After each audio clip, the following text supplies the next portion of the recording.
ਵਾਹਿਗੁਰੂ ਜੀ ਕਾ ਖਾਲਸਾ, ਵਾਹਿਗੁਰੂ ਜੀ ਕੀ ਫਤਿਹ।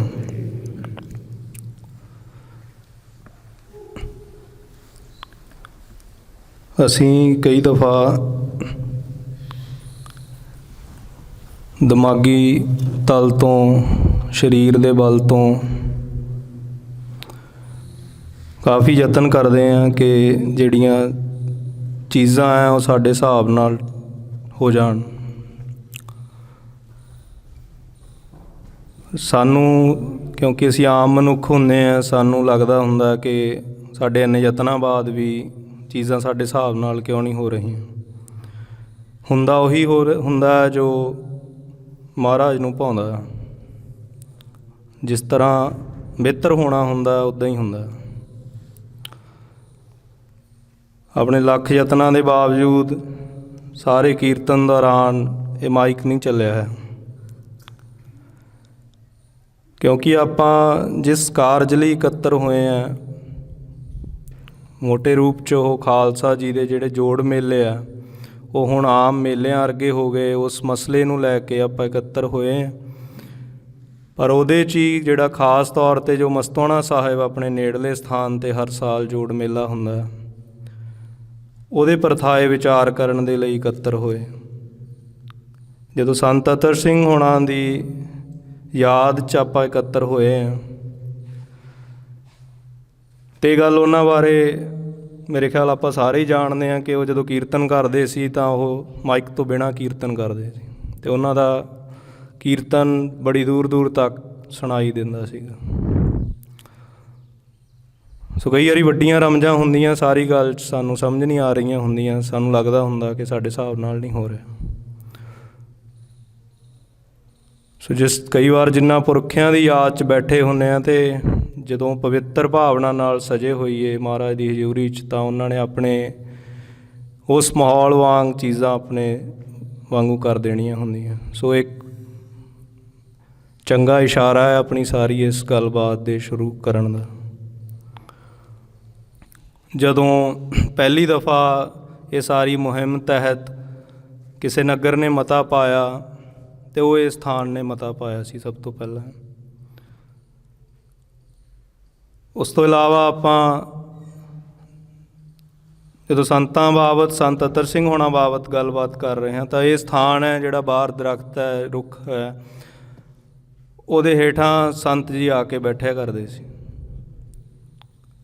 ਸੋ ਅਸੀਂ ਇਹ ਸਾਰਾ ਵਿਉਂਤਣ ਵੇਲੇ ਜਦੋਂ ਮਤਾ ਪਾਉਣਾ ਸੀ ਉਦੋਂ ਵੀ ਕੋਈ ਸਾਡੇ ਨਹੀਂ ਸੀਗਾ ਇਸ ਤਰ੍ਹਾਂ ਦਾ ਖਿਆਲ, ਅਤੇ ਜਦੋਂ ਹੁਣ ਇਹ ਗੱਲਬਾਤ ਰੱਖਣੀ ਸੀ ਤਾਂ ਉਦੋਂ ਵੀ ਸੰਤ ਅਤਰ ਸਿੰਘ ਹੋਣ ਵਾਲੀ ਗੱਲ ਸਾਡੇ ਧਿਆਨ 'ਚ ਨਹੀਂ ਸੀ, ਜਾਂ ਉੱਦਾਂ ਸੋਚ ਕੇ ਕੁਛ ਨਹੀਂ ਸੀ ਵਿਉਂਤਿਆ। ਪਰ ਉਹੀ ਗੱਲ ਹੈ ਕਿ ਹੋਣਾ ਉਹੀ ਹੁੰਦਾ ਜੋ ਗੁਰੂ ਨੂੰ ਭਾਉਂਦਾ ਹੁੰਦਾ। ਸੋ ਇਹ ਸਾਰੀਆਂ ਗੱਲਾਂ ਜਿਹੜੀਆਂ ਇੱਕ ਚੰਗੇ ਇਸ਼ਾਰੇ ਆ, ਸਾਨੂੰ ਇਹਦੇ ਤੋਂ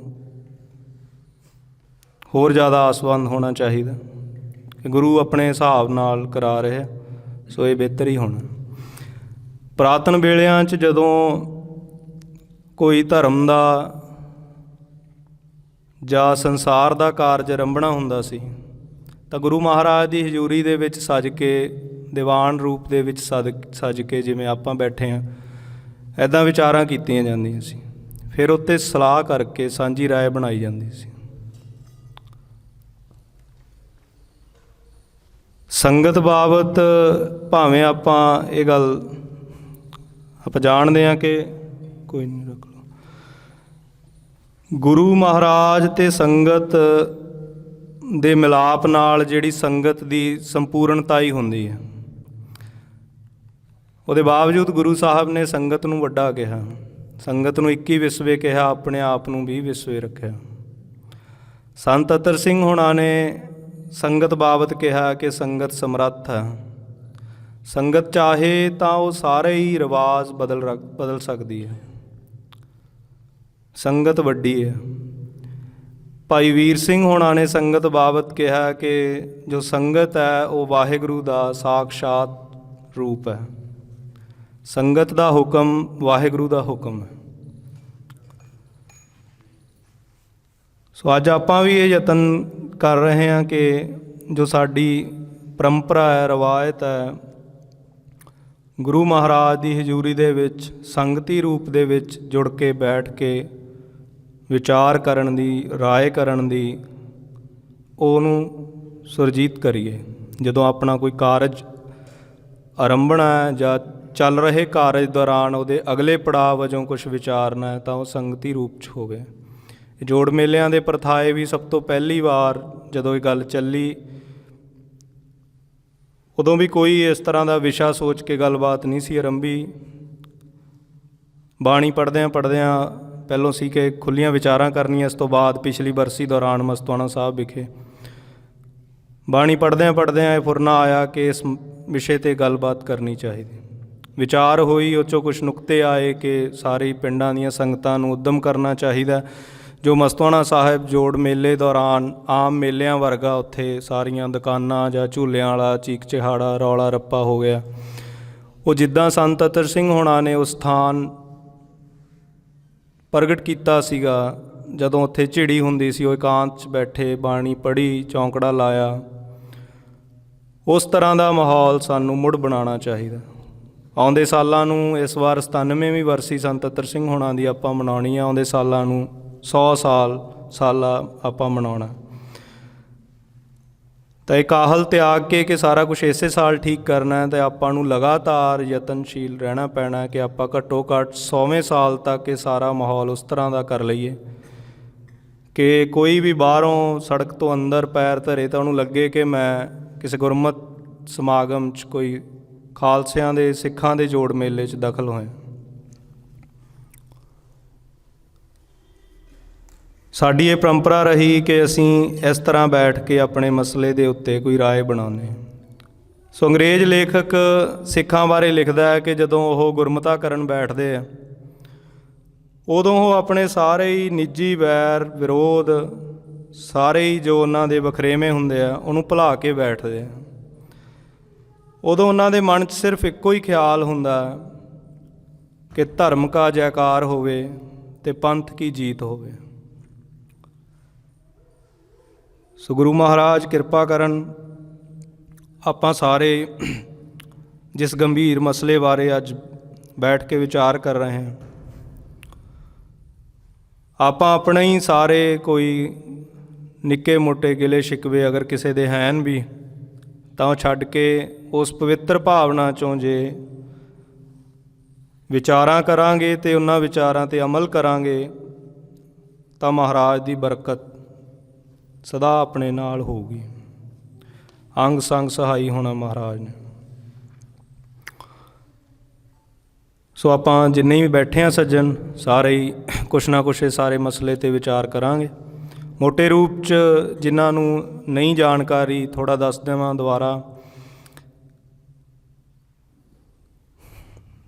ਕਿ ਹਰ ਸਾਲ 30, 31 ਜਨਵਰੀ ਅਤੇ 1 ਫਰਵਰੀ ਨੂੰ ਮਸਤੂਆਣਾ ਸਾਹਿਬ ਵਿਖੇ ਜੋੜ ਮੇਲਾ ਭਰਦਾ, ਜਿਹਦੇ 'ਚ ਵੱਖ-ਵੱਖ ਪਿੰਡਾਂ 'ਚੋਂ ਵੱਡੀ ਗਿਣਤੀ 'ਚ ਸੰਗਤ ਸ਼ਮੂਲੀਅਤ ਕਰਦੀ।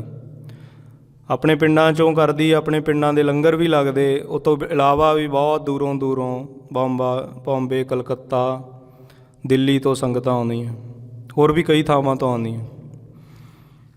3 ਦਿਨ ਭਾਰੀ ਇਕੱਠ ਹੁੰਦਾ। ਸਮੱਸਿਆ ਇਹ ਆਈ ਕਿ ਜਿਹੜੇ ਜੋੜ ਮੇਲੇ ਆ, ਜਿਹੜੇ ਸਿੱਖਾਂ ਦੇ, ਖਾਲਸਿਆਂ ਦੇ ਜੋੜ ਮੇਲੇ ਆ, ਉਹ ਹੁਣ ਸਹਿਜੇ ਸਮਾਂ ਪੈ ਕੇ ਆਮ ਮੇਲਿਆਂ ਵਰਗੇ ਹੋ ਗਏ। ਉੱਥੇ ਸਾਰਾ ਮਾਹੌਲ ਆਮ ਮੇਲਿਆਂ ਵਰਗਾ ਹੋ ਗਿਆ। ਜਿਹੜਾ ਖਾਲਸਿਆਂ ਦਾ ਜੋੜ ਮੇਲਾ ਹੁੰਦਾ, ਉਹਦੇ 'ਚ ਤੁਹਾਡੀ ਜਿਸ ਪਾਸੇ ਨਿਗਾਹ ਜਾਊਗੀ, ਜਿਸ ਪਾਸੇ ਤੁਹਾਡੇ ਕੰਨ 'ਚੋਂ ਕੋਈ ਗੱਲ ਪਊਗੀ, ਉਹ ਤੁਹਾਨੂੰ ਤੁਹਾਡੇ ਗੁਰੂ ਵਾਲੇ ਪਾਸੇ ਲੈ ਕੇ ਜਾਊਗੀ, ਤੁਹਾਡੇ ਮਨ ਦੀ ਮੈਲ ਨੂੰ ਧੋਊਗੀ। ਜਿਹੜੇ ਆਮ ਮੇਲੇ ਹੁੰਦੇ ਆ, ਉਹਨਾਂ 'ਚ ਤੁਹਾਡਾ ਜਿੱਧਰ ਨੂੰ ਧਿਆਨ ਜਾਣਾ, ਉਹਨੇ ਤੁਹਾਡੀ ਇਕਾਗਰਤਾ ਭੰਗ ਕਰਨੀ ਹੈ।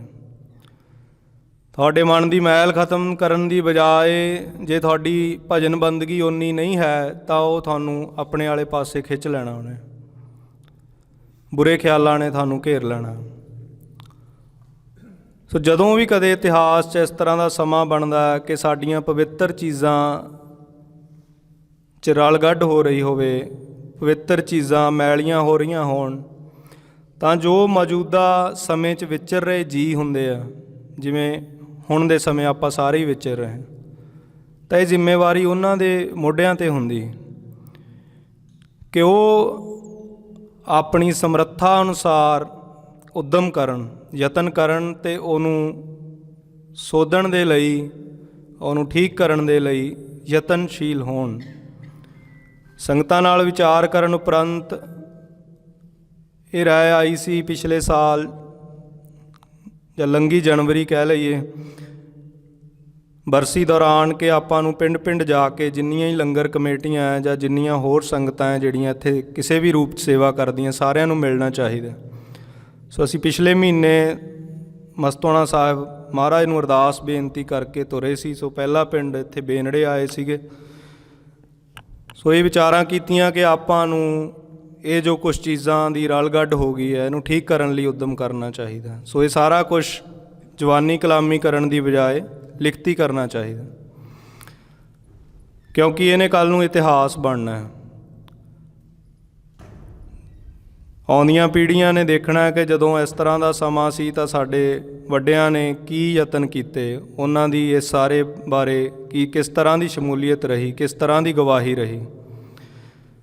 ਉਸ ਤੋਂ ਬਾਅਦ ਲਗਾਤਾਰ ਪਿੰਡਾਂ 'ਚ ਗਏ ਤਾਂ ਹੁਣ ਕਰੀਬ 40 ਤੋਂ ਵੱਧ 45 ਦੇ ਆਸ-ਪਾਸ ਮਤੇ ਪੈ ਗਏ, ਜਿਨ੍ਹਾਂ 'ਚ ਮੋਟੇ ਰੂਪ 'ਚ 4 ਗੱਲਾਂ ਹੈਗੀਆਂ ਕਿ ਜਿਹੜੀਆਂ ਸਾਰੀਆਂ ਦੁਕਾਨਾਂ, ਬਾਜ਼ਾਰ ਹੈ, ਉਹ ਗੁਰਦੁਆਰੇ ਦੀ ਹਦੂਦ 'ਚ ਨਹੀਂ ਹੋਣਾ ਚਾਹੀਦਾ। ਜਦੋਂ ਅਸੀਂ ਮੇਲਾ ਮਨ 'ਚ ਸਾਡੇ ਉੱਥੇ ਮੇਲੇ ਵਾਲਾ ਮਾਹੌਲ ਆਉਂਦਾ, ਸਾਨੂੰ ਉਹ ਗੱਲ ਓਪਰੀ ਨਹੀਂ ਲੱਗਦੀ। ਤੁਸੀਂ ਸੋਚੋ ਵੀ ਤੁਸੀਂ ਇੱਥੋਂ ਬਾਹਰ ਜਾ ਰਹੇ ਹੋਵੋ, ਜਿੱਥੇ ਚਰਨ ਕੁੰਡ ਹੈ, ਪੈਰ ਧੋ ਕੇ ਅੰਦਰ ਆਉਣੇ ਆ, ਉੱਥੇ ਕੋਈ ਚੂੜੀਆਂ ਵਾਲਾ, ਕੋਈ ਹੋਰ ਛਾਂਪਾਂ ਛੱਲਿਆਂ ਵਾਲੇ ਦੀ ਰੇਹੜੀ ਰੋਜ਼ ਲੱਗੀ ਹੋਵੇ ਅਤੇ ਇੱਥੇ ਗ੍ਰੰਥੀ ਸਿੰਘ ਪਾਠ ਕਰ ਰਿਹਾ ਅਤੇ ਉੱਧਰੋਂ 10 ਰੁਪਏ 20 ਰੁਪਏ ਸੇਲ ਦੀ ਆਵਾਜ਼ ਆਏ, ਤਾਂ ਸਾਨੂੰ ਕਿੱਦਾਂ ਲੱਗਣਾ ਉਹ? ਤਾਂ ਮੇਰੇ ਖਿਆਲ ਜੇ ਕੋਈ ਇੱਕ ਸੱਜਣ ਵੀ ਸਿਆਣਾ ਪਿੰਡ 'ਚ ਹੋਊਗਾ ਤਾਂ ਉਹਨੂੰ ਡਾਂਗ ਨਾਲ ਉਸੇ ਦਿਨ ਉਹਨੇ ਚੁਕਾ ਦੇਣਾ ਕਿ ਭਾਈ ਤੂੰ ਆਪਦਾ ਹੋਰ ਪਾਸੇ ਕਰ ਜਾ ਕੇ। ਸੋ ਉਸੇ ਤਰ੍ਹਾਂ ਉਹ ਥਾਂ, ਉਹਦੀ ਤਾਂ ਬਹੁਤ ਜ਼ਿਆਦਾ ਅਹਿਮੀਅਤ ਹੈ, ਪਵਿੱਤਰਤਾ ਹੈ।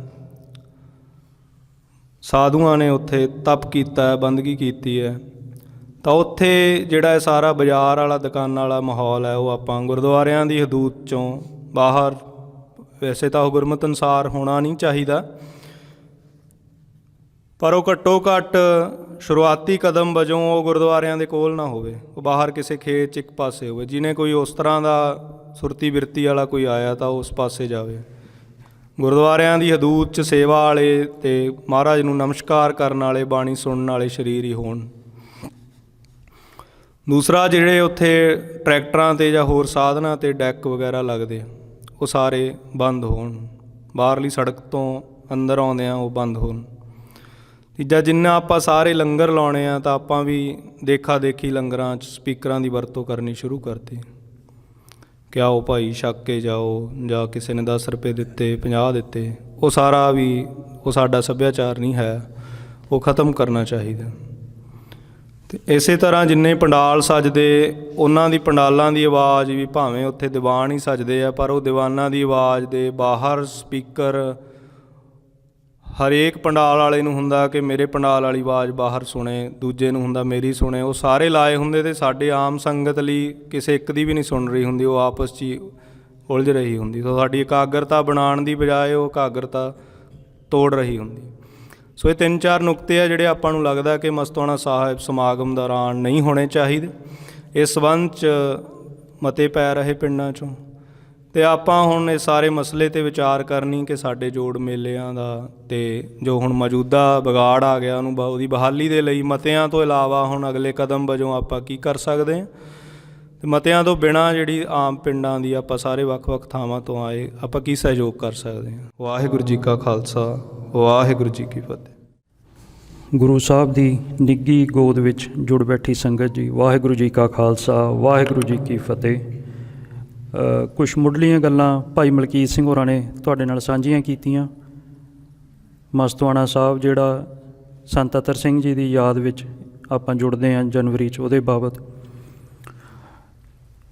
ਇਹਦਾ ਜਿਹੜਾ ਮੁੱਢ ਸੀ ਉਹ ਇਸ ਗੱਲੋਂ ਬੱਝਿਆ ਕਿ ਪਿਛਲੇ ਕੁਛ ਸਾਲਾਂ ਤੋਂ ਸਿੱਖ ਜਥਾ ਮਾਲਵਾ ਮਸਤੋਆਣਾ ਸਾਹਿਬ ਦੀ ਪਵਿੱਤਰ ਧਰਤੀ 'ਤੇ ਉਹਨਾਂ ਦਿਨਾਂ 'ਚ ਪੜਾਅ ਕਰਦਾ, ਦਿਨ ਰਾਤ ਦੇ ਪਹਿਰੇ ਹੁੰਦੇ, ਅਤੇ ਪ੍ਰਦਰਸ਼ਨੀਆਂ ਲੱਗਦੀਆਂ।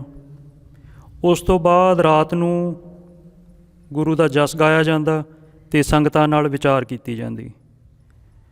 ਉਹ ਵਿਚਾਰ ਕਰਦਿਆਂ ਜਦੋਂ ਜਿੱਦਾਂ ਦਾ ਮਾਹੌਲ ਸੀ ਅਤੇ ਉਸ ਮਾਹੌਲ ਦੇ ਬਾਬਤ ਸੰਗਤਾਂ ਨਾਲ ਵਿਚਾਰਾਂ ਹੁੰਦੀਆਂ ਕਿ ਕਿੱਦਾਂ ਦਾ ਸੀ, ਕਿੱਦਾਂ ਦਾ ਹੋਣਾ ਚਾਹੀਦਾ।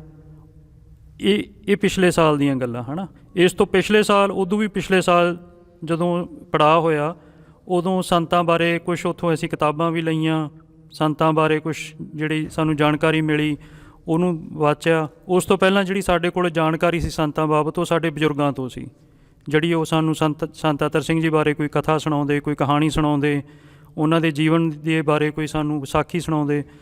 ਤਾਂ ਇੱਕ ਫੁਰਨਾ ਆਇਆ ਕਿ ਸੰਤ ਅਤਰ ਸਿੰਘ ਜੀ ਬਾਰੇ ਜਥੇ ਵੱਲੋਂ ਕੋਈ ਕਿਤਾਬਚਾ ਲਿਖਿਆ ਜਾਣਾ ਚਾਹੀਦਾ, ਕੋਈ ਕਿਤਾਬ ਲਿਖੀ ਜਾਣੀ ਚਾਹੀਦੀ ਆ ਜਿਹੜੀ ਸੌਖਿਆਂ ਸਾਰਿਆਂ ਨੂੰ ਉਹਨਾਂ ਦੇ ਜੀਵਨ ਜਾਚ ਬਾਰੇ ਚਾਨਣਾ ਪਾ ਸਕੇ।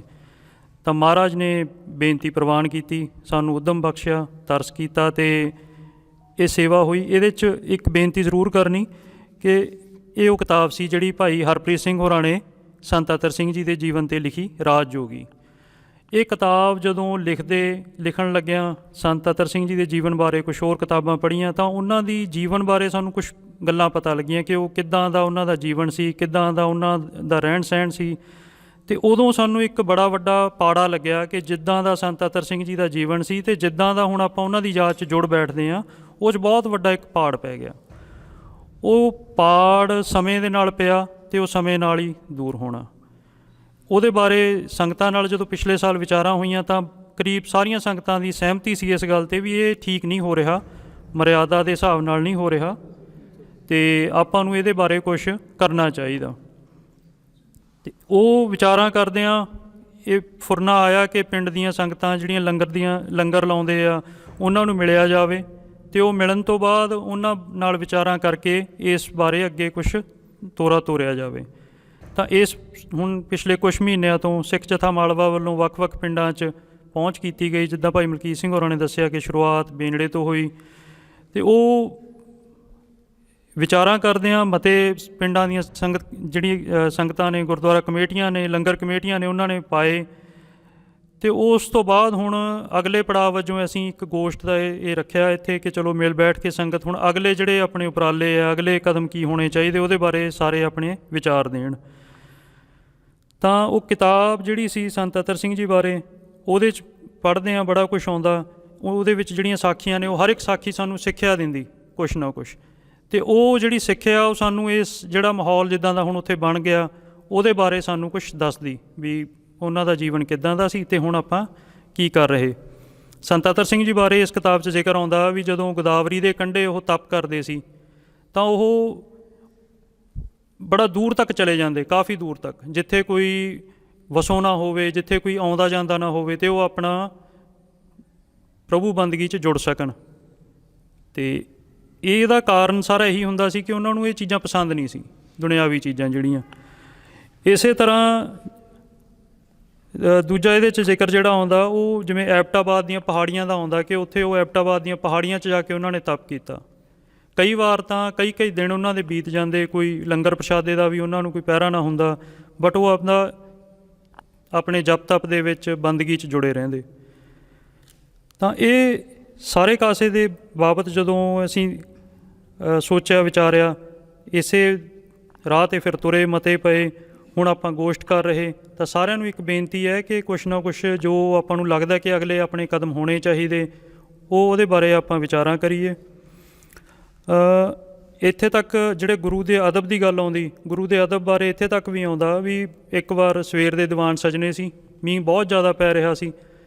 ਸੰਗਤਾਂ ਨੇ ਉਹਨਾਂ ਨੂੰ ਜਦੋਂ ਲੈਣ ਆਏ ਅਤੇ ਬੇਨਤੀ ਕੀਤੀ ਕਿ ਮਹਾਰਾਜ ਮੀਂਹ ਬਹੁਤ ਜ਼ਿਆਦਾ ਪੈ ਰਿਹਾ, ਵੀ ਆਪਾਂ ਦੀਵਾਨ 'ਚ ਨਾ ਜਾਈਏ। ਤਾਂ ਉਹਨਾਂ ਨੇ ਕਿਹਾ ਨਹੀਂ ਕਿ ਜਾਣਾ ਚਾਹੀਦਾ। ਉਸ ਦੀਵਾਨ 'ਚ ਪਹੁੰਚੇ, ਸੰਗਤਾਂ ਉਡੀਕ ਰਹੀਆਂ ਸੀ ਕੁਛ, ਅਤੇ ਉਹਨਾਂ ਨੇ ਇਹੀ ਕਿਹਾ ਵੀ ਸੰਗਤਾਂ ਨੂੰ ਉਡੀਕ ਨਹੀਂ ਕਰਾਉਣੀ ਚਾਹੀਦੀ। ਔਰ ਗੁਰਬਾਣੀ ਦੇ ਬਾਰੇ ਉਹਨਾਂ ਦੇ ਇਹ ਜਿਹੜਾ ਅਦਬ ਦੀਆਂ ਕਹਾਣੀਆਂ ਨੇ, ਸਾਖੀਆਂ ਨੇ, ਉਹ ਇਹਦੇ 'ਚ ਬਹੁਤ ਨੇ, ਆਪਾਂ ਨੂੰ ਪੜ੍ਹਨੀਆਂ ਚਾਹੀਦੀਆਂ। ਮੇਲੇ ਬਾਰੇ ਆਪਣੀ ਫਿਰ ਇੱਕ ਜਿਹੜਾ ਵਿਚਾਰ ਆ ਉਹ ਨਿਖਾਰ ਆਊਗਾ ਉਹਨਾਂ 'ਚ ਵੀ ਆਪਾਂ ਕਿੱਦਾਂ ਆਪਾਂ ਨੂੰ ਇਹ ਗੱਲਾਂ ਸੋਚਣੀਆਂ, ਵਿਚਾਰਨੀਆਂ, ਕਰਨੀਆਂ ਚਾਹੀਦੀਆਂ। ਇੱਕ ਵਾਰ ਗੁਰੂ ਸਾਗਰ ਮਸਤਵਾਣਾ ਸਾਹਿਬ ਉਹ ਦੀਵਾਨ ਦੇ ਵਿੱਚ ਗੁਰੂ ਸਾਹਿਬ ਦੀ ਤਾਬਿਆ ਬੈਠੇ ਸੀ ਭੁਚਾਲ ਦੇ ਝਟਕੇ ਮਹਿਸੂਸ ਹੋਏ ਸੰਗਤਾਂ ਨੂੰ। ਸੰਗਤਾਂ ਜਿੱਦਾਂ ਆਪਾਂ ਕਾਹਲ 'ਚ ਹੁੰਦੇ ਹਾਂ ਹਰ ਵੇਲੇ, ਉਹ ਉੱਠ ਕੇ ਬਾਹਰ ਚਲੀਆਂ ਗਈਆਂ। ਪਰ ਸੰਤ ਅਤਰ ਸਿੰਘ ਜੀ ਉੱਥੇ ਹੀ ਸਜੇ ਰਹੇ। ਸੰਗਤਾਂ ਨੇ ਬੇਨਤੀ ਕੀਤੀ ਕਿ ਮਹਾਰਾਜ ਭੁਚਾਲ ਆ ਰਿਹਾ, ਵੀ ਆਪਾਂ ਬਾਹਰ ਆ ਜਾਈਏ, ਕੁਛ ਨੁਕਸਾਨ ਨਾ ਹੋ ਜੇ। ਉਹ ਕਹਿੰਦੇ ਮੈਂ ਗੁਰੂ ਦੀ ਸ਼ਰਨ 'ਚ ਬੈਠਾ, ਹੁਣ ਇਸ ਤੋਂ ਬਾਹਰ ਮੈਂ ਕਿੱਥੇ ਜਾਵਾਂ। ਇਹ ਉਹਨਾਂ ਦੇ ਵਿਚਾਰ ਹੁੰਦੇ ਸੀ। ਸੰਗਤਾਂ ਕਾਹਲ ਕਰਦੀਆਂ ਸੀ ਪਰ ਉਹ ਠਰੰਮੇ ਨਾਲ ਰਹਿੰਦੇ। ਮਸਤਵਾਣਾ ਸਾਹਿਬ ਦੀ ਵੀ ਪਵਿੱਤਰ ਧਰਤੀ 'ਤੇ ਜਦੋਂ ਉਹ ਜੁੜੇ ਆ ਤਾਂ ਉਹਦਾ ਵੱਡਾ ਕਾਰਨ ਇਹੀ ਸੀ ਕਿ ਸ਼ਹਿਰ ਤੋਂ ਬਾਹਰੋਂ ਬਾਹਰ ਸੀ ਥਾਂ। ਜਿੱਦਾਂ ਭਾਈ ਮਲਕੀਤ ਸਿੰਘ ਹੋਰਾਂ ਨੇ ਦੱਸਿਆ, ਇੱਕ ਝਿੜੀ ਸੀ, ਜੰਗਲ ਸੀ ਛੋਟਾ ਜਿਹਾ, ਤਾਂ ਉਹ ਜੰਗਲ ਦੇ ਵਿੱਚ ਉਹਨਾਂ ਨੇ ਬੈਠ ਕੇ ਆਪਣਾ ਜਪ ਤਪ ਕਰਨਾ, ਜਿੱਥੇ ਕੋਈ ਆਉਂਦਾ ਜਾਂਦਾ ਨਹੀਂ ਸੀ। ਹੁਣ ਆਪਾਂ ਉਹਨੂੰ ਪੂਰਾ ਮੇਲੇ ਦਾ ਮਾਹੌਲ ਦੇਤਾ। ਉੱਥੇ ਆਪਾਂ ਹਰ ਕਿਸਮ ਦਾ ਜੋ ਦੁਨਿਆਵੀ ਮੇਲੇ ਲੱਗਦੇ ਉਹਦੇ 'ਚ ਅਤੇ ਉੱਥੇ ਜੋ ਸੰਗਤਾਂ ਜੁੜਦੀਆਂ ਉਹਦੇ 'ਚ ਕੋਈ ਬਾਹਲਾ ਫਰਕ ਨਹੀਂ ਰਹਿ ਗਿਆ। ਤਾਂ ਹੁਣ ਆਪਾਂ ਨੂੰ ਇਹਦੇ ਬਾਰੇ ਇਹੀ ਕਰਨਾ ਚਾਹੀਦਾ ਕਿ ਜਿਹੜੀ ਆਪਣੀ ਰਵਾਇਤ ਸੀ, ਜਿੱਦਾਂ ਦਾ ਮਾਹੌਲ ਸੰਤ ਜੀ ਵੇਲੇ ਹੁੰਦਾ ਸੀ, ਉਹਨਾਂ ਬਾਰੇ ਕਿਹਾ ਜਾਂਦਾ ਵੀ ਜਦੋਂ ਉਹ ਕੀਰਤਨ ਕਰਦੇ ਸੀ ਤਾਂ ਕਈ ਮੀਲ ਤੱਕ ਕੀਰਤਨ ਸੁਣਦਾ ਸੀ, ਕਈ ਮੀਲ ਤੱਕ ਉਹ ਉਹਨਾਂ ਦੀ ਆਵਾਜ਼ ਕੀਰਤਨ ਦੀ ਪਹੁੰਚਦੀ ਸੀ। ਅਤੇ ਜਿਹੜੀ ਵੱਡੀ ਗੱਲ ਸੀ ਉਹ ਇਹ ਸੀ ਕਿ ਜਿੱਦਾਂ ਭਾਈ ਮਲਕੀਤ ਸਿੰਘ ਹੋਰਾਂ ਨੇ ਦੱਸਿਆ ਵੀ ਉਦੋਂ ਕੋਈ ਇਹ ਮਾਈਕ ਸਪੀਕਰ ਇੱਦਾਂ ਦੀਆਂ ਚੀਜ਼ਾਂ ਨਹੀਂ ਸੀ ਹੁੰਦੀਆਂ, ਉਹਦੇ ਬਾਵਜੂਦ ਵੀ ਇਹ ਉਹਨਾਂ ਦੀ ਆਵਾਜ਼ ਜਿਹੜੀ ਹੈ ਦੂਰ ਤੱਕ ਪਹੁੰਚਦੀ। ਪਹਿਰੇਦਾਰਾਂ ਬਾਰੇ ਇਹ ਕਿਹਾ ਜਾਂਦਾ ਕਿ ਕਦੇ ਵੀ ਪਹਿਰੇਦਾਰਾਂ ਨੂੰ ਇਸ ਗੱਲ 'ਤੇ ਪਹੁੰਚਣਾ ਨਹੀਂ ਪਿਆ ਕਿ ਉਹਨਾਂ ਨੂੰ ਕਹਿ ਕੇ ਸੰਗਤ ਨੂੰ ਉਚੇਚਾ ਤੌਰ 'ਤੇ ਚੁੱਪ ਕਰਾਉਣਾ ਪਿਆ ਹੋਵੇ ਵੀ ਭਾਈ ਰੌਲਾ ਨਾ ਪਾਓ। ਸੰਗਤ ਵੀ ਉੱਦਾਂ ਦੀ ਸੀ ਜਿੱਦਾਂ ਦਾ ਮਾਹੌਲ ਉੱਥੇ ਹੁੰਦਾ ਸੀ। ਹੁਣ ਹੌਲੀ ਹੌਲੀ ਜਿਹੜੇ ਵਿਗਾੜ ਪਏ ਆ, ਉਹ ਸੰਗਤਾਂ ਵੀ ਆਪਾਂ ਉੱਦਾਂ ਹੀ ਮੇਲੇ ਦਾ ਮਾਹੌਲ 'ਚ ਜਾਂਦੇ ਹਾਂ, ਉੱਦਾਂ ਹੀ ਦਰਸ਼ਨ ਮੇਲੇ ਕਰਦੇ ਹਾਂ ਅਤੇ ਮੁੜੇ ਆਉਂਦੇ ਹਾਂ। ਹੁਣ ਜਿਹੜੇ ਮੁੱਢਲੇ ਨੁਕਤੇ ਸੀ ਉਹ ਦੋ ਹੀ ਆਪਣੇ ਬਣਦੇ। ਇੱਕ ਤਾਂ ਇਹੀ ਕਿ ਆਪਾਂ ਜਿਹੜਾ ਉੱਥੇ ਇਹ ਮੇਲੇ ਵਾਲਾ ਮਾਹੌਲ ਹੈ, ਦੁਕਾਨਾਂ ਲੱਗਦੀਆਂ, ਝੂਲੇ ਲੱਗਦੇ, ਇਹ ਘੱਟੋ ਘੱਟ ਗੁਰਦੁਆਰਾ ਸਾਹਿਬ ਦੀ ਹਦੂਦ ਤੋਂ ਬਾਹਰ ਹੋਣ। ਜਿਹੜੇ ਲੰਗਰਾਂ ਬਾਬਤ ਆਪਣੀ ਬੇਨਤੀ ਸੀ ਉਹਦੇ 'ਚ ਇੱਕ ਜ਼ਿਕਰ ਆਉਂਦਾ, ਇਹਦੇ 'ਚ ਸਾਖੀ ਆਉਂਦੀ ਕਿ ਉਹ ਸੰਤ ਅਤਰ ਸਿੰਘ ਜੀ ਕਿਸੇ ਮਜ਼ਦੂਰ ਦੇ ਘਰ ਪ੍ਰਸ਼ਾਦਾ ਛਕਦੇ, ਉਹਨਾਂ ਨੂੰ ਬਹੁਤ ਆਨੰਦ ਆਉਂਦਾ ਅਤੇ ਉਹ ਜ਼ਿਕਰ ਉਹਨਾਂ ਨੂੰ ਪਤਾ ਲੱਗਦਾ ਕਿ ਜਿਹੜਾ ਸਿੰਘ ਹੈ ਇਹ ਮਜ਼ਦੂਰੀ ਕਰਕੇ ਆਪਣਾ 10 ਨੋਹਾਂ ਦੀ ਕਿਰਤ ਕਮਾਈ ਕਰਦਾ ਅਤੇ ਉਹਦੇ 'ਚੋਂ ਪ੍ਰਸ਼ਾਦਾ ਛਕਾਇਆ। ਉਹ ਇਹ ਗੱਲ ਕਹਿੰਦੇ ਵੀ ਜੇ ਮਜ਼ਦੂਰੀ ਕਰਕੇ ਜਿਹੜਾ ਆਪਾਂ ਪ੍ਰਸ਼ਾਦਾ ਛਕਦੇ ਉਹਦੇ 'ਚ ਇੰਨਾ ਆਨੰਦ ਹੈ ਤਾਂ ਮੈਂ ਵੀ ਮਜ਼ਦੂਰੀ ਕਰੂੰਗਾ। ਔਰ ਸੰਤ ਜੀ ਨੇ ਇਹ ਕੀਤਾ। ਉਹ ਇੱਕ ਸੇਠ ਦੇ ਘਰ ਵੀ ਮਜ਼ਦੂਰੀ ਕਰਨ ਗਏ ਅਤੇ ਜਦੋਂ ਸੇਠ ਨੂੰ ਪਤਾ ਲੱਗਿਆ ਕਿ ਇਹ ਬਹੁਤ ਪਹੁੰਚੇ ਹੋਏ ਮਹਾਂਪੁਰਖ ਨੇ ਤਾਂ ਉਹਨੇ ਬੇਨਤੀ ਕੀਤੀ ਕਿ ਮਹਾਰਾਜ ਪ੍ਰਸ਼ਾਦੇ ਦੀ ਸੇਵਾ ਮੈਂ ਕਰੂੰਗਾ ਅਤੇ ਤੁਸੀਂ ਇੱਦਾਂ ਮੇਰੇ ਸਿਰ ਭਾਰ ਨਾ ਪਾਓ। ਤਾਂ ਇਹ ਸਾਰੀਆਂ ਸਾਖੀਆਂ ਇਹਦੇ 'ਚ ਕਿਤਾਬ 'ਚ ਹੈ ਜਿੱਥੋਂ ਆਪਾਂ ਨੂੰ ਪੜ੍ਹ ਕੇ ਇਹਨਾਂ ਗੱਲਾਂ ਦਾ ਇਲਮ ਹੁੰਦਾ ਵੀ ਆਪਾਂ ਹੌਲੀ ਹੌਲੀ ਵਿਗਾੜ ਪੈਂਦਾ ਕਿੱਥੇ ਪਹੁੰਚ ਗਏ, ਹੈ ਨਾ। ਇੱਕ ਹਰਿੰਦਰ ਸਿੰਘ ਮਹਿਬੂਬ ਹੋਰਾਂ ਦੀ ਕਿਤਾਬ 'ਚ ਜ਼ਿਕਰ ਆਉਂਦਾ, ਇੱਕ ਉਹ ਕਨਸੈਪਟ ਦਿੰਦੇ ਪਹਿਲ ਤਾਜ਼ਗੀ ਦਾ, ਜਿਹਦੇ 'ਚ ਉਹ ਜ਼ਿਕਰ ਕਰਦੇ ਵੀ ਜਦੋਂ ਗੁਰੂ ਸਾਹਿਬ ਦਾ ਵੇਲਾ ਸੀ ਉਦੋਂ ਜਿਹੜੀਆਂ ਸਿੱਖ ਸੰਗਤਾਂ ਸੀ ਉਹ ਬਿਲਕੁਲ ਜਿੱਦਾਂ ਗੁਰੂ ਦੀ ਕਹਿਣੀ ਕਰਨੀ ਹੁੰਦੀ ਸੀ ਉਹਦੇ ਹਿਸਾਬ ਨਾਲ ਉਹ ਚੱਲਦੀਆਂ ਸੀ। ਪਰ ਉਹ ਜਿਹੜੀ ਪਹਿਲ ਤਾਜ਼ਗੀ ਹੈ ਹੌਲੀ ਹੌਲੀ ਗੁਰੂ ਸਾਹਿਬ ਦੇ ਵੇਲੇ ਤੋਂ ਬਾਅਦ ਫਿਰ ਮਿਸਲਾਂ ਤੱਕ ਫਿਰ ਅੱਗੇ ਹੌਲੀ ਹੌਲੀ ਉਹ ਖੁੱਸਦੀ ਗਈ ਅਤੇ ਆਪਾਂ ਹੁਣ ਆਮ ਦੁਨੀਆਦਾਰਾਂ ਵਰਗੇ ਬਣਦੇ ਜਾ ਰਹੇ। ਪਰ ਗੁਰੂ ਸਾਹਿਬ ਦਾ ਇੱਕ ਬਚਨ ਹੈ ਕਿ ਜਦੋਂ ਤੱਕ ਆਪਾਂ ਨਿਆਰੇ ਰਹਾਂਗੇ ਉਦੋਂ ਤੱਕ ਹੀ ਆਪਣੀ ਪੁੱਛ ਪ੍ਰਤੀਤ ਹੋਣੀ, ਨਹੀਂ ਆਪਾਂ ਆਮ ਦੁਨੀਆਦਾਰਾਂ ਵਰਗੇ ਬਣ ਕੇ ਰਹਿ ਜਾਣਾ। ਸਿੱਖ ਦੇ ਸਿਰ 'ਤੇ ਬਹੁਤ ਵੱਡੇ ਜ਼ਿੰਮੇਵਾਰੀ ਹੈ, ਬਹੁਤ ਵੱਡੇ ਫਰਜ਼ ਨੇ। ਉਹ ਆਪਣੇ ਨਿਆਰੇਪਣ 'ਚ ਉਹ ਸਾਰੀ ਤਾਕਤ ਪਈ ਹੈ ਜਿਹਦੇ ਆਸਰੇ ਆਪਾਂ ਇਹ ਕਾਰਜ ਪੂਰੇ ਕਰਨੇ। ਤਾਂ ਉਹ ਨਿਆਰੇਪਣ ਦੇ ਹੀ ਆਪਾਂ ਪ੍ਰਥਾਏ ਇੱਥੇ ਜੁੜ ਬੈਠੇ ਹਾਂ ਕਿ ਆਪਾਂ ਆਪਣੀਆਂ ਰਵਾਇਤਾਂ ਵੱਲ ਮੁੜੀਏ। ਜਿੱਦਾਂ ਦੇ ਖਾਲਸਿਆਂ ਦੇ ਜੋੜ ਮੇਲੇ ਹੁੰਦੇ, ਸਿੱਖਾਂ ਦੇ ਜੋੜ ਮੇਲੇ ਹੁੰਦੇ, ਆਪਾਂ ਉੱਦਾਂ ਦੇ ਹੀ ਜੋੜ ਮੇਲੇ ਮੁੜ ਸੁਰਜੀਤ ਕਰੀਏ, ਉੱਦਾਂ ਦੇ ਆਪਾਂ ਵਿਚਾਰ ਕਰੀਏ। ਇਹ ਜਿਹੜਾ ਗੋਸ਼ਟ ਦਾ ਹੈ ਉਹਦਾ ਵੀ ਇਹੀ ਹੈ ਜਿੱਦਾਂ ਇਹਨਾਂ ਨੇ ਦੱਸਿਆ ਕਿ ਇੱਕ ਸਿਰਫ ਬਹਿ ਕੇ ਤੁਹਾਨੂੰ ਦੱਸ ਕੇ ਅਤੇ ਵਾਪਸ ਚਲੇ ਜਾਣਾ, ਉਹ ਕੋਈ ਤੁਕ ਨਹੀਂ ਬਣਦੀ। ਪੁਰਾਣੀ ਆਪਣੀ ਜਿਹੜੀ ਰਵਾਇਤ ਆ ਉਹ ਇੱਦਾਂ ਹੀ ਬੈਠ ਕੇ ਵਿਚਾਰਾਂ ਕਰਨ ਦੀ, ਗੁਰੂ ਘਰ 'ਚ ਗੁਰੂ ਦੀ ਸ਼ਰਨ 'ਚ ਅਤੇ ਗੋਸ਼ਟ ਕਰਨ ਦੀ ਸੀ। ਤਾਂ ਹੁਣ ਆਪਾਂ ਇਹਨਾਂ ਗੱਲਾਂ ਨੂੰ ਅੱਗੇ ਤੋਰਦੇ ਹੋਏ ਬਾਕੀ ਸਾਰਿਆਂ ਨੂੰ ਬੇਨਤੀ ਹੈ ਕਿ ਕੁਛ ਨਾ ਕੁਛ ਇਸ ਗੱਲ 'ਤੇ ਆਪਾਂ ਆਈਏ। ਇਹ ਜਿਹੜੀ ਮੁਹਿੰਮ ਹੈ ਇਹਦੇ ਦੋ ਪੜਾਅ ਅਸੀਂ ਮੋਟੇ ਤੌਰ 'ਤੇ ਮੰਨੇ ਸੀ। ਪਹਿਲੇ ਪੜਾਅ ਦੇ ਵਿੱਚ ਇਹ ਨਹੀਂ ਸੀ ਕਿ ਇੱਕ ਜਥੇ ਦੀ ਜਾਂ ਕਿਸੇ ਇੱਕ ਬੰਦੇ ਦੀ ਇਹ ਫੁਰਨਾ ਸੀ ਵੀ ਆਪਾਂ ਇੱਦਾਂ ਕਰਨਾ। ਜਦੋਂ ਉੱਥੇ ਪੜਾਅ 'ਤੇ ਸੰਗਤਾਂ ਜੁੜਦੀਆਂ ਸੀ ਮਸਤਵਾਣਾ ਸਾਹਿਬ, ਉਹਨਾਂ ਦੇ ਨਾਲ ਵਿਚਾਰਾਂ 'ਚੋਂ ਹੀ ਇਹ ਗੱਲ ਫੁਰਨਾ ਆਇਆ ਕਿ ਇੱਦਾਂ ਹੋਣਾ ਚਾਹੀਦਾ। ਅਤੇ ਸਿੱਖ ਜਥਾ ਮਾਲਵਾ ਨੇ ਤਾਂ ਬਸ ਉਸ ਫੁਰਨੇ 'ਤੇ ਹੁਣ ਫੁੱਲ ਚੜ੍ਹਾਉਣ ਲਈ ਆਪਣਾ ਉੱਦਮ ਕੀਤਾ। ਗੁਰੂ ਸਾਹਿਬ ਅੰਗ ਸੰਗ ਸਹਾਈ ਹੋ ਰਹੇ ਅਤੇ ਜਿੱਥੇ ਕਿਤੇ ਵੀ ਮਤੇ ਪਾਉਣ ਦੀ ਗੱਲ ਹੋਈ ਤਾਂ ਕਿਤੋਂ ਨਾ ਨਹੀਂ ਹੋਈ, ਮਤੇ ਪਾਏ ਗਏ। 40 ਦੇ ਕਰੀਬ ਮਤੇ ਪਹੁੰਚ ਗਏ ਅਤੇ ਹਲੇ ਵੀ ਮਤੇ ਹੋਰ ਪੈ ਰਹੇ। ਇੱਦਾਂ ਹੀ ਹੁਣ ਜਿਹੜਾ ਗੋਸ਼ਟ ਦਾ ਆਪਾਂ ਕਰ ਰਹੇ, ਇਹ ਗੋਸ਼ਟ ਦੇ ਵਿੱਚ ਆਪਾਂ ਵਿਚਾਰਾਂ ਕਰਨੀਆਂ। ਇਹਦੇ ਵਿੱਚ ਆਪਾਂ ਮੁੱਢਲੇ ਤੌਰ 'ਤੇ ਵਿਚਾਰ ਇਹ ਕਰਨੀ ਕਿ ਹੁਣ ਅੱਗੇ ਦਾ ਆਪਣਾ ਜਿਹੜਾ ਆਪਾਂ ਕੋਈ ਮੁਹਿੰਮ ਹੈਗੀ ਆ ਉਹਨੂੰ ਕਿਸ ਪੜਾਅ 'ਤੇ ਲੈ ਕੇ ਜਾਣਾ, ਕਿੱਦਾਂ ਆਪਾਂ ਅੱਗੇ ਇਹਨੂੰ ਗੱਲਬਾਤ ਨੂੰ ਤੋਰਨਾ। ਮਤਿਆਂ ਦਾ ਕੰਮ ਵੀ ਨਾਲ ਨਾਲ ਚੱਲੂਗਾ। ਜਿਹੜੀ ਵਿਜਲ ਸੱਥ ਹੈ, ਇੰਟਰਨੈਟ ਹੈ, ਉਹ 'ਤੇ ਵੀ ਆਪਾਂ ਨਾਲ ਨਾਲ ਇਹ ਜਾਣਕਾਰੀ ਪਾਉਂਦੇ ਰਹਾਂਗੇ। ਸਾਂਝੀ ਕਰਦੇ ਰਵਾਂਗੇ ਸੰਗਤਾਂ ਨਾਲ, ਅਤੇ ਮਿਲਣ ਦਾ ਵੀ ਕਾਰਜ ਨਾਲ ਨਾਲ ਚੱਲਦਾ ਰਹੇਗਾ। ਉਸ ਤੋਂ ਬਾਅਦ ਜਿਹੜਾ ਹੁਣ ਮਸਤੂਆਣਾ ਸਾਹਿਬ ਦੇ ਜਿਹੜੇ ਪ੍ਰਬੰਧਕ ਨੇ, ਜਿਹੜੇ ਸੇਵਾਦਾਰ ਨੇ, ਉਹਨਾਂ ਤੱਕ ਆਪਾਂ ਕਿੱਦਾਂ ਪਹੁੰਚਣਾ, ਕਿੱਦਾਂ ਗੱਲ ਕਰਨੀ, ਇਹ ਸਾਰੀ ਜਿਹੜੀ ਵਿਚਾਰ ਹੈ ਅੱਜ ਦਾ ਆਪਣਾ ਮਕਸਦ ਸੀ ਵੀ ਆਪਾਂ ਇਹਦੇ ਬਾਰੇ ਆਪਾਂ ਨੂੰ ਆਪੋ ਆਪਣੇ ਵਿਚਾਰ ਦਈਏ। ਇੰਨੀਆਂ ਬੇਨਤੀਆਂ ਨੇ ਜੀ। ਵਾਹਿਗੁਰੂ ਜੀ ਕਾ ਖਾਲਸਾ, ਵਾਹਿਗੁਰੂ ਜੀ ਕੀ ਫਤਿਹ। ਗੁਰੂ ਗ੍ਰੰਥ ਸਾਹਿਬ ਜੀ ਮਹਾਰਾਜ ਜੀ ਦੇ ਪਾਵਨ ਪਵਿੱਤਰ ਦਰਬਾਰ ਅੰਦਰ ਸੁਭਾਏਮਾਨ ਗੁਰੂ ਰੂਪ ਸਾਧ ਸੰਗਤ ਜੀਓ, ਵਾਹਿਗੁਰੂ ਜੀ ਕਾ ਖਾਲਸਾ, ਵਾਹਿਗੁਰੂ ਜੀ ਕੀ ਫਤਿਹ। ਅੱਜ ਆਪਾਂ ਸਾਰੇ ਇੱਕ ਬਹੁਤ ਵਧੀਆ ਜਿਹੜਾ ਸਾਡੇ ਵਿੱਚੋਂ ਇੱਕ ਜਿਹੜੀ ਚੇਤਨਾ ਹੈ ਜਿਹੜੀ ਅਲੋਪ ਹੁੰਦੀ ਜਾ ਰਹੀ ਹੈ, ਅਸੀਂ ਉਸ ਨੂੰ ਮੁੜ ਉਜਾਗਰ ਕਰਨ ਦੇ ਲਈ ਸੁਚੇਤ ਹੋਣ ਜਾ ਰਹੇ ਹਾਂ। ਬਹੁਤ ਵੱਡਾ ਯਤਨ ਇਹਨਾਂ ਗੁਰਮੁਖ ਪਿਆਰਿਆਂ ਦਾ, ਵੀਰਾਂ ਦਾ, ਸਾਰਿਆਂ ਦਾ, ਜਿਹੜੇ ਕਾਫੀ ਲੰਮੇ ਸਮੇਂ ਤੋਂ ਆਪਣੇ ਨਿੱਜੀ ਕਾਰੋਬਾਰਾਂ ਦੇ ਵਿੱਚੋਂ ਸਮਾਂ ਕੱਢ ਕੇ, ਬਹੁਤ ਸਾਰੇ ਵੀਰ ਸਰਕਾਰੀ ਮੁਲਾਜ਼ਮ ਵੀ ਹਨ, ਘਰਾਂ ਵਿੱਚ ਕਾਰੋਬਾਰ ਵੀ ਕਰਦੇ ਹਨ, ਫਿਰ ਵੀ ਸਮਾਂ ਕੱਢ ਰਹੇ ਨੇ ਆਪਣੇ ਬੱਚਿਆਂ ਦੀ ਸੰਭਾਲ ਕਰਦੇ ਹੋਏ, ਆਪਣੀ ਜ਼ਿੰਮੇਵਾਰੀਆਂ ਨਿਭਾਉਂਦੇ ਹੋਏ, ਫਿਰ ਵੀ ਇੰਨਾ ਸਮਾਂ ਜਿੰਨਾ ਵੀ ਸਮਾਂ ਮਿਲਦਾ ਇਹਨਾਂ ਨੂੰ, ਇਹ ਉਹ ਸਮੇਂ ਨੂੰ ਅਜਾਈ ਨਹੀਂ ਗਵਾ ਰਹੇ। ਤਕਰੀਬਨ ਜਿਵੇਂ ਆਪਾਂ ਨੂੰ ਹੁਣੀ ਪਹਿਲਾਂ ਵੀਰ ਮਲਕੀਤ ਸਿੰਘ ਨੇ ਦੱਸਿਆ ਵੀ 40 ਦੇ ਕਰੀਬ ਮਤੇ ਨੇ ਉਹ ਸੰਸਥਾਵਾਂ ਵੱਲੋਂ ਪੈ ਚੁੱਕੇ ਨੇ। ਬਿਲਕੁਲ ਇਹ ਜਿਹੜਾ ਅਵੇਸਲਾਪਨ ਸਾਡੇ ਕੋਲ ਆ ਗਿਆ, ਸਾਡੇ ਇਲਾਕੇ ਵਿੱਚ ਆ ਗਿਆ, ਇਹਨੂੰ ਆਪਾਂ ਦੂਰ ਕਰਨਾ ਹੈਗਾ। ਅਤੇ ਕਿਉਂਕਿ ਹੁਣ ਆਪਾਂ ਦੇਖਦੇ ਹਾਂ ਬਹੁਤ ਸਾਲਾਂ ਤੋਂ, ਕਿਉਂਕਿ ਮੈਨੂੰ ਵੀ ਉਸ ਸਥਾਨ 'ਤੇ 1996 ਤੋਂ ਲੈ ਕੇ 2011 ਤੱਕ ਮੈਂ ਉਸ ਅਕਾਲ ਕਾਲਜ ਕੌਂਸਲ ਦਾ ਮੈਂਬਰ ਵੀ ਰਿਹਾ, ਉੱਥੇ ਜਾਂਦਾ ਰਿਹਾ। ਮੈਂ ਉਸ ਕਾਲਜ ਦਾ ਵਿਦਿਆਰਥੀ ਵੀ ਰਿਹਾ ਅਤੇ ਉਸ ਕਾਲਜ ਮੈਂ ਬਤੌਰ ਲੈਕਚਰਾਰ ਵੀ ਸੇਵਾ ਨਿਭਾਈ। ਸੋ ਮੈਨੂੰ ਵੀ ਉੱਥੇ ਇੰਨਾ ਜ਼ਿਆਦਾ ਉਸ ਥਾਂ ਦੇ ਨਾਲ ਲਗਾਅ ਬਣਿਆ ਹੋਇਆ ਹੈ। ਅਤੇ ਪਹਿਲਾਂ ਵੀ ਇੱਕ ਵਾਰ ਯਤਨ ਹੋਇਆ 1996-97 ਦੇ ਵਿੱਚ, ਜਦੋਂ ਪ੍ਰੋਫੈਸਰ ਸੁਰਿੰਦਰ ਸਿੰਘ ਜੀ ਹੁੰਦੇ ਸੀਗੇ, ਹੁਣ ਸਾਡੇ ਵਿੱਚ ਨਹੀਂ ਰਹੇ।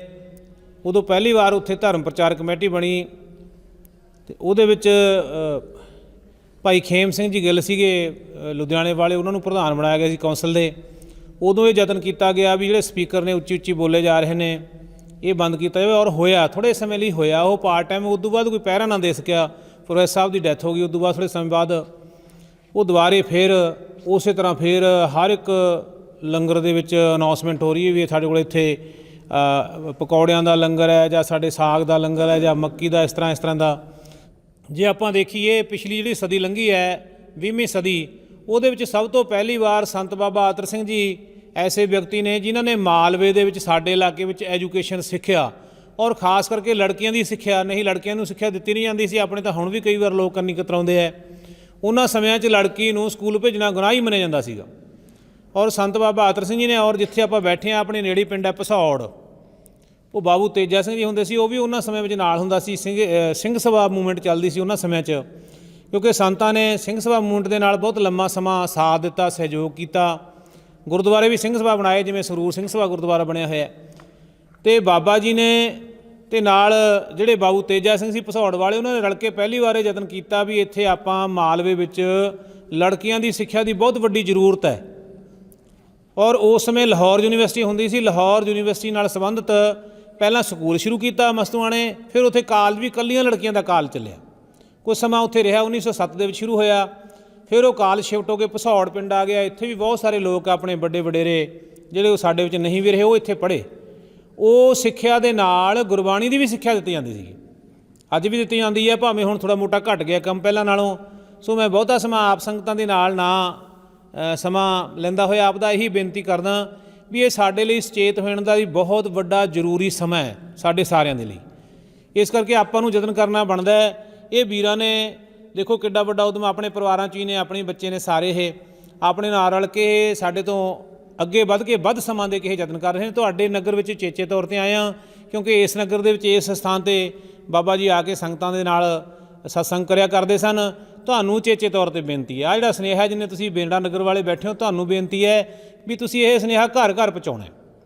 ਕਿਹੜਾ ਸੁਨੇਹਾ ਵੀ ਜੇਕਰ ਸੰਤਾਂ ਦੀ ਯਾਦ ਵਿੱਚ ਆਪਾਂ ਉੱਥੇ ਇਕੱਤਰ ਹੋਣਾ ਤਾਂ ਉੱਥੇ ਜੋ ਸੰਤਾਂ ਦਾ ਜੀਵਨ ਦਾ ਪ੍ਰਯੋਜਨ ਸੀ, ਜੋ ਸੰਤਾਂ ਨੇ ਸਾਰੀ ਜ਼ਿੰਦਗੀ ਕੀਤਾ, ਸੰਤਾਂ ਨੇ ਸਾਰੀ ਜ਼ਿੰਦਗੀ ਅੰਮ੍ਰਿਤ ਸੰਚਾਰ ਕੀਤਾ, ਸੰਤਾਂ ਨੇ ਸਾਰੀ ਜ਼ਿੰਦਗੀ ਅੰਮ੍ਰਿਤ ਵੇਲੇ ਆਸਾ ਦੀ ਵਾਰ, ਕਿਉਂਕਿ ਜੀਵਨ ਆਪਾਂ ਸਾਰਿਆਂ ਨੇ ਪੜ੍ਹਿਆ ਹੋਊਗਾ ਕਿ ਸੰਤ ਜੀ ਅੰਮ੍ਰਿਤ ਵੇਲੇ ਉੱਠਿਆ ਕਰਦੇ, ਨਿਤਨੇਮ ਕਰਿਆ ਕਰਦੇ, ਫਿਰ ਸੰਗਤ ਦੇ ਵਿੱਚ ਆ ਕੇ ਆਸਾ ਜੀ ਦੀ ਵਾਰ ਦਾ ਕੀਰਤਨ ਕਿਆ ਕਰਦੇ। ਫਿਰ ਉਦੋਂ ਬਾਅਦ ਉਹ ਕਥਾ ਵਿਖਿਆਨ ਵੀ ਕਰਦੇ ਸੀ, ਆਪ ਵਿਚਾਰ ਕਰਦੇ ਸੀ ਅੰਮ੍ਰਿਤ ਵੇਲੇ। ਔਰ ਫਿਰ ਉਦੋਂ ਬਾਅਦ ਅੰਮ੍ਰਿਤ ਸੰਚਾਰ ਉਹਨਾਂ ਨੇ ਕਾਫੀ ਸਮਾਂ ਤਰਨ ਤਾਰਨ ਸਾਹਿਬ ਵੀ 2-3 ਮਹੀਨੇ ਦੇ ਕਰੀਬ, ਜਿਹੜਾ ਗੁਰੂ ਅਸਥਾਨ ਹੈ ਗੁਰੂ ਅਰਜਨ ਦੇਵ ਜੀ ਦਾ, ਉੱਥੇ ਵੀ ਕੀਰਤਨ ਕੀਤਾ ਅਤੇ ਨਾਲ ਸ੍ਰੀ ਅਕਾਲ ਤਖਤ ਸਾਹਿਬ 'ਤੇ ਵੀ ਆਸਾ ਦੀ ਵਾਰ ਦਾ ਕੀਰਤਨ ਕਰਦੇ ਰਹੇ। ਸੋ ਇਹਨਾਂ ਦੀ ਜਿਹੜੀ ਦੇਣ ਸੀ, ਉਹਨਾਂ ਨੇ ਜੋ ਸਾਨੂੰ ਦਿੱਤਾ, ਉਹ ਜੋ ਉਹਨਾਂ ਦੀ ਦੇਣ ਸੀ ਅਸੀਂ ਉਹਨੂੰ ਭੁੱਲ ਕੇ ਛੱਡ ਕੇ ਪਿੱਛੇ ਹੋ ਗਏ। ਉਹਨਾਂ ਨੇ ਤਾਂ ਬੇਅੰਤ ਵਿਦਿਆਰਥੀਆਂ ਨੂੰ ਫ੍ਰੀ ਪੜ੍ਹਾਇਆ, ਮੁਫਤ ਪੜ੍ਹਾਇਆ, ਬਲਕਿ ਪ੍ਰਿੰਸੀਪਲ ਤੇਜਾ ਸਿੰਘ ਜੀ ਜਿਹੜੇ ਬਣੇ ਉਹਨਾਂ ਨੂੰ ਆਪਣੇ ਖਰਚੇ 'ਤੇ ਹਾਰਵਰਡ ਯੂਨੀਵਰਸਿਟੀ ਹੈ ਅਮਰੀਕਾ ਦੇ ਵਿੱਚ, ਉੱਥੇ ਪੜ੍ਹਾਇਆ। ਔਰ ਉਹਨਾਂ ਨੇ ਕੈਨੇਡਾ ਅਮਰੀਕਾ ਵਿੱਚ ਬਹੁਤ ਅੱਛਾ ਕੰਮ ਕੀਤਾ। ਉੱਥੇ ਸਿੱਖੀ ਦਾ ਬਹੁਤ ਵੱਡਾ ਬੋਲਬਾਲਾ ਉਹਨਾਂ ਦੁਆਰਾ ਹੋਇਆ ਉਹਨਾਂ ਸਮਿਆਂ ਵਿੱਚ। ਸੋ ਇਹਦੇ ਲਈ ਬਾਕੀ ਜਿਹੜੀ ਦੂਜੀ ਵੀਰਾਂ ਨੇ ਵਿਚਾਰ ਕੀਤੀ ਹੈ ਵੀ ਬਿਲਕੁਲ ਸਹੀ ਗੱਲ ਹੈ। ਉੱਥੇ ਦੁਕਾਨਾਂ, ਕਿਉਂਕਿ ਮੈਂ ਵੀ ਮੈਨੇਜਮੈਂਟ ਵਿੱਚ ਰਿਹਾ ਬਹੁਤ ਸਾਲ, ਉੱਥੇ ਠੇਕਾ ਹੁੰਦਾ, ਉਹ ਠੇਕੇ ਵਿੱਚ ਔਸਤਨ ਮਹਿਲ ਹੈ ਉਦੋਂ 3-4 ਲੱਖ ਦਾ ਹੁੰਦਾ ਸੀ ਦੁਕਾਨਾਂ ਵਾਲਿਆਂ ਦਾ, ਹੁਣ ਤਾਂ ਸ਼ਾਇਦ ਮਤਲਬ 10-12 ਲੱਖ ਦੇ ਕਰੀਬ ਪਹੁੰਚ ਗਿਆ ਉਹ। ਉਹਨਾਂ ਸਮੇਂ 'ਚ ਜਿਹੜੇ ਕੌਂਸਲ ਵਾਲੇ ਨੇ ਉਹਨਾਂ ਨੂੰ ਇਹ ਲਾਲਚ ਹੋ ਜਾਂਦਾ ਵੀ ਸਾਨੂੰ 10-12 ਲੱਖ ਰੁਪਇਆ ਮਿਲੂਗਾ ਠੇਕੇਦਾਰ ਵੱਲੋਂ। ਉਹ ਫਿਰ ਠੇਕੇਦਾਰ ਅੱਗੇ ਥੋਂ ਹੈ ਉਹ 2-2, 4-4, 5-5 ਗੱਜ ਉਹ ਵੇਚਦਾ ਦੁਕਾਨਾਂ ਵਾਲਿਆਂ ਨੂੰ। ਫਿਰ ਅੰਦਰ ਤੱਕ ਵੀ ਪਹੁੰਚ ਜਾਂਦੇ ਨੇ, ਅੰਦਰ ਜਾ ਕੇ ਜਿੱਥੇ ਹੁਣ ਦੀਵਾਨ ਸਜਦੇ ਨੇ ਉੱਥੇ ਵੀ ਜਾ ਕੇ ਦੁਕਾਨਾਂ ਲੱਗਣ ਲੱਗ ਗਈਆਂ। ਫਿਰ ਉਹ ਦੁਕਾਨਾਂ ਦੇ ਉੱਤੇ ਇੱਦਾਂ ਦਾ ਸਮਾਨ ਵਿਕਦਾ ਹੈ ਜਿਹੜਾ ਗੁਰਮਤਿ ਦੇ ਅਨੁਸਾਰ ਅਨੁਕੂਲ ਹੀ ਨਹੀਂ ਹੁੰਦਾ।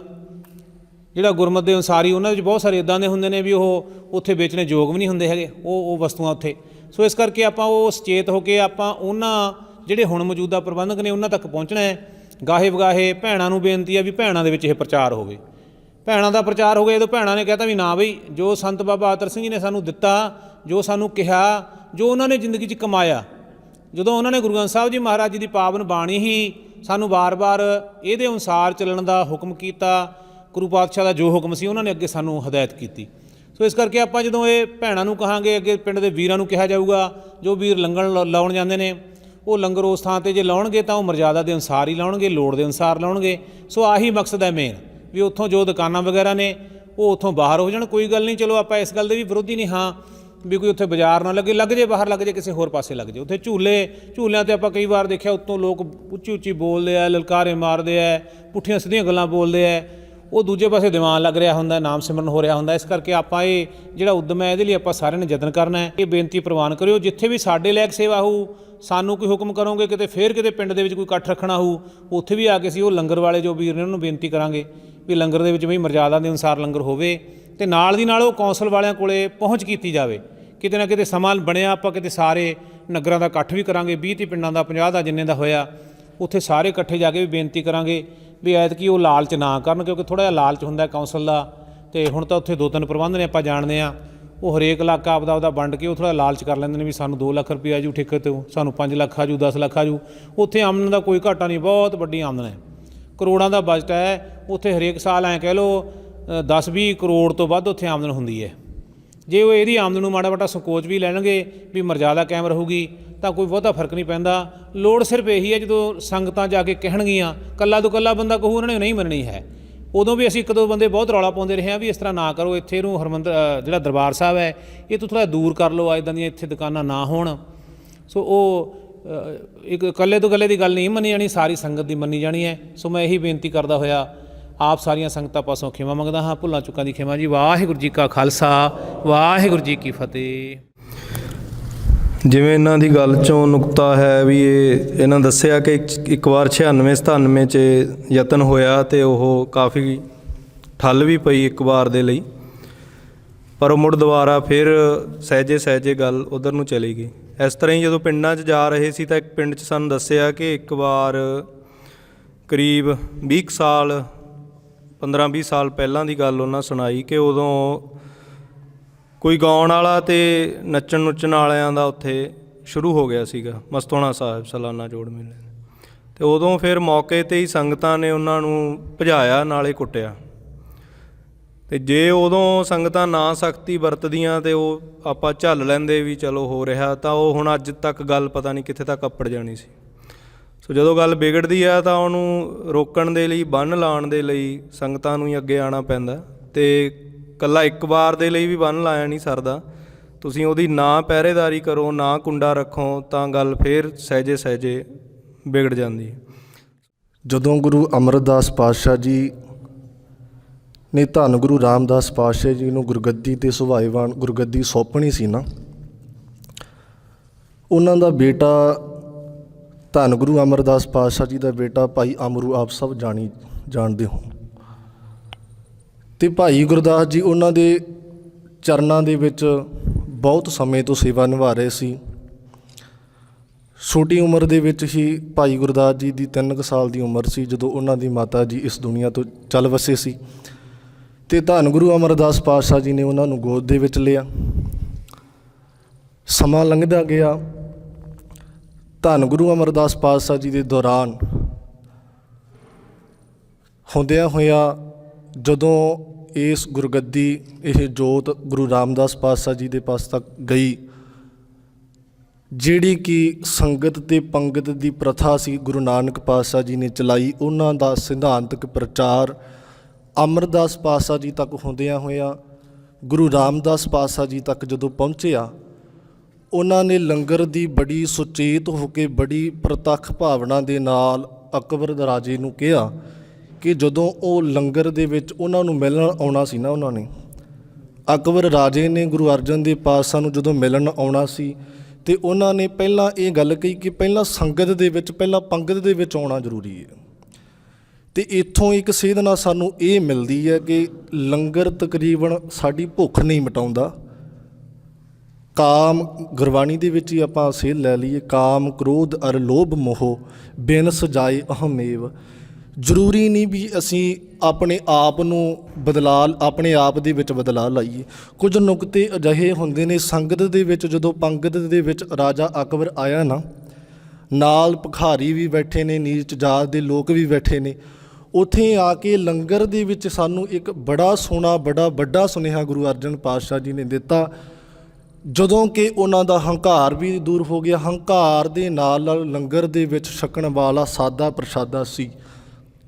ਕਈ ਇਤਿਹਾਸਕਾਰ ਕਹਿ ਰਹੇ ਨੇ ਕਿ ਉਸ ਸਮੇਂ ਗੁਰੂ ਅਰਜਨ ਦੇਵ ਪਾਤਸ਼ਾਹ ਜੀ ਵੇਲੇ ਲੰਗਰ ਦੇ ਵਿੱਚ ਮਿੱਠੀ ਖੀਰ ਵੀ ਤਿਆਰ ਕੀਤੀ ਜਾਂਦੀ ਸੀ, ਅਤੇ ਉਹ ਮਿੱਠੀ ਖੀਰ ਦੇ ਨਾਲ ਗੁਰੂ ਅਰਜਨ ਪਾਤਸ਼ਾਹ ਜੀ ਇਤਿਹਾਸ ਦੇ ਵਿੱਚ ਜਿੱਦਾਂ ਲਿਖਿਆ, ਉਹਨਾਂ ਲਿਖਿਆ ਕਿ ਮਿੱਠੀ ਖੀਰ ਸਾਨੂੰ ਇੱਕ ਸੋਹਣਾ ਸੁਨੇਹਾ ਇਹ ਦਿੱਤਾ ਕਿ ਜਿਹੜੇ ਗੁਰਸਿੱਖਾਂ ਦੀ ਭਾਵਨਾ ਹੈ, ਗੁਰਸਿੱਖਾਂ ਦਾ ਪਿਆਰ ਹੈ ਨਾ, ਉਹ ਇੱਕ ਖੀਰ ਦੀ ਰਸ ਦੇ ਨਾਲ, ਖੀਰ ਦੀ ਮਿਠਾਸ ਵਰਗਾ ਹੋਣਾ ਚਾਹੀਦਾ। ਜਦੋਂ ਵੀ ਗੁਰਸਿੱਖ ਨੂੰ ਮਿਲਦਾ ਨਾ, ਇੱਕ ਮਿਠਾਸ ਦੇ ਨਾਲ, ਭਾਵਨਾ ਦੇ ਨਾਲ ਹੋਵੇ।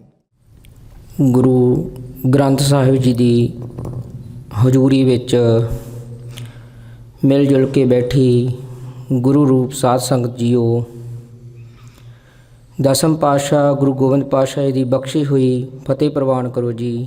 ਵਾਹਿਗੁਰੂ ਜੀ ਕਾ ਖਾਲਸਾ, ਵਾਹਿਗੁਰੂ ਜੀ ਕੀ ਫਤਿਹ। ਸਾਡੇ ਬਹੁਤ ਹੀ ਪਿਆਰੇ ਵੀਰਾਂ ਨੇ, ਭਰਾਵਾਂ ਨੇ ਇਸ ਖਾਲਸੇ ਦੇ ਜੋੜ ਮੇਲਿਆਂ ਦੇ ਸੰਬੰਧ ਦੇ ਵਿੱਚ ਆਪਣੀਆਂ ਆਪਣੀਆਂ ਵਿਚਾਰਾਂ ਰੱਖੀਆਂ ਹਨ ਕਿ ਸਾਡੇ ਖਾਲਸੇ ਦੇ ਜੋੜ ਮੇਲੇ ਕਿਹੋ ਜਿਹੇ ਹੋਣੇ ਚਾਹੀਦੇ ਹਨ, ਅਤੇ ਸਾਨੂੰ ਜੋ ਸਾਡੇ ਜੋੜ ਮੇਲਿਆਂ ਦਾ ਰੂਪ ਧਾਰਨ ਕਰ ਗਏ ਹਨ, ਸਾਨੂੰ ਉਹਨਾਂ ਦੇ ਬਾਬਤ ਉਸ ਨੂੰ ਜੋੜ ਮੇਲਿਆਂ ਨੂੰ ਦੁਬਾਰਾ ਪੁਰਾਤਨ ਰਵਾਇਤ ਦੇ ਵਿੱਚ ਲੈ ਕੇ ਆਉਣ ਦੇ ਲਈ ਸਾਨੂੰ ਕੀ ਉੱਦਮ ਕਰਨੇ ਚਾਹੀਦੇ ਹਨ। ਸਭ ਤੋਂ ਪਹਿਲੀ ਗੱਲ ਤਾਂ ਇਹ ਹੈ ਕਿ ਸਾਨੂੰ ਇਹ ਸਮਝਣ ਦੀ ਲੋੜ ਹੈ ਕਿ ਸਾਡੇ ਖਾਲਸੇ ਦੇ ਜੋੜ ਮੇਲੇ ਕਿਹੋ ਜਿਹੇ ਹੁੰਦੇ ਹਨ। ਤਾਂ ਗੁਰੂ ਸਾਹਿਬ ਦਾ ਫਰਮਾਨ ਹੈ ਕਿ ਖਾਲਸਾ ਮੇਰੋ ਰੂਪ ਹੈ ਖਾਸ, ਖਾਲਸੇ ਮੈਂ ਹੂੰ ਕਰੂੰ ਨਿਵਾਸ। ਦੂਸਰਾ ਗੁਰੂ ਸਾਹਿਬ ਕਹਿੰਦੇ ਹਨ, ਜਬ ਇਹ ਗਹਿ ਵਿਪਰਨ ਕੀ ਰੀਤ, ਮੈਂ ਨਾ ਕਰੂੰ ਇਨਕੀ ਪ੍ਰਤੀਤ।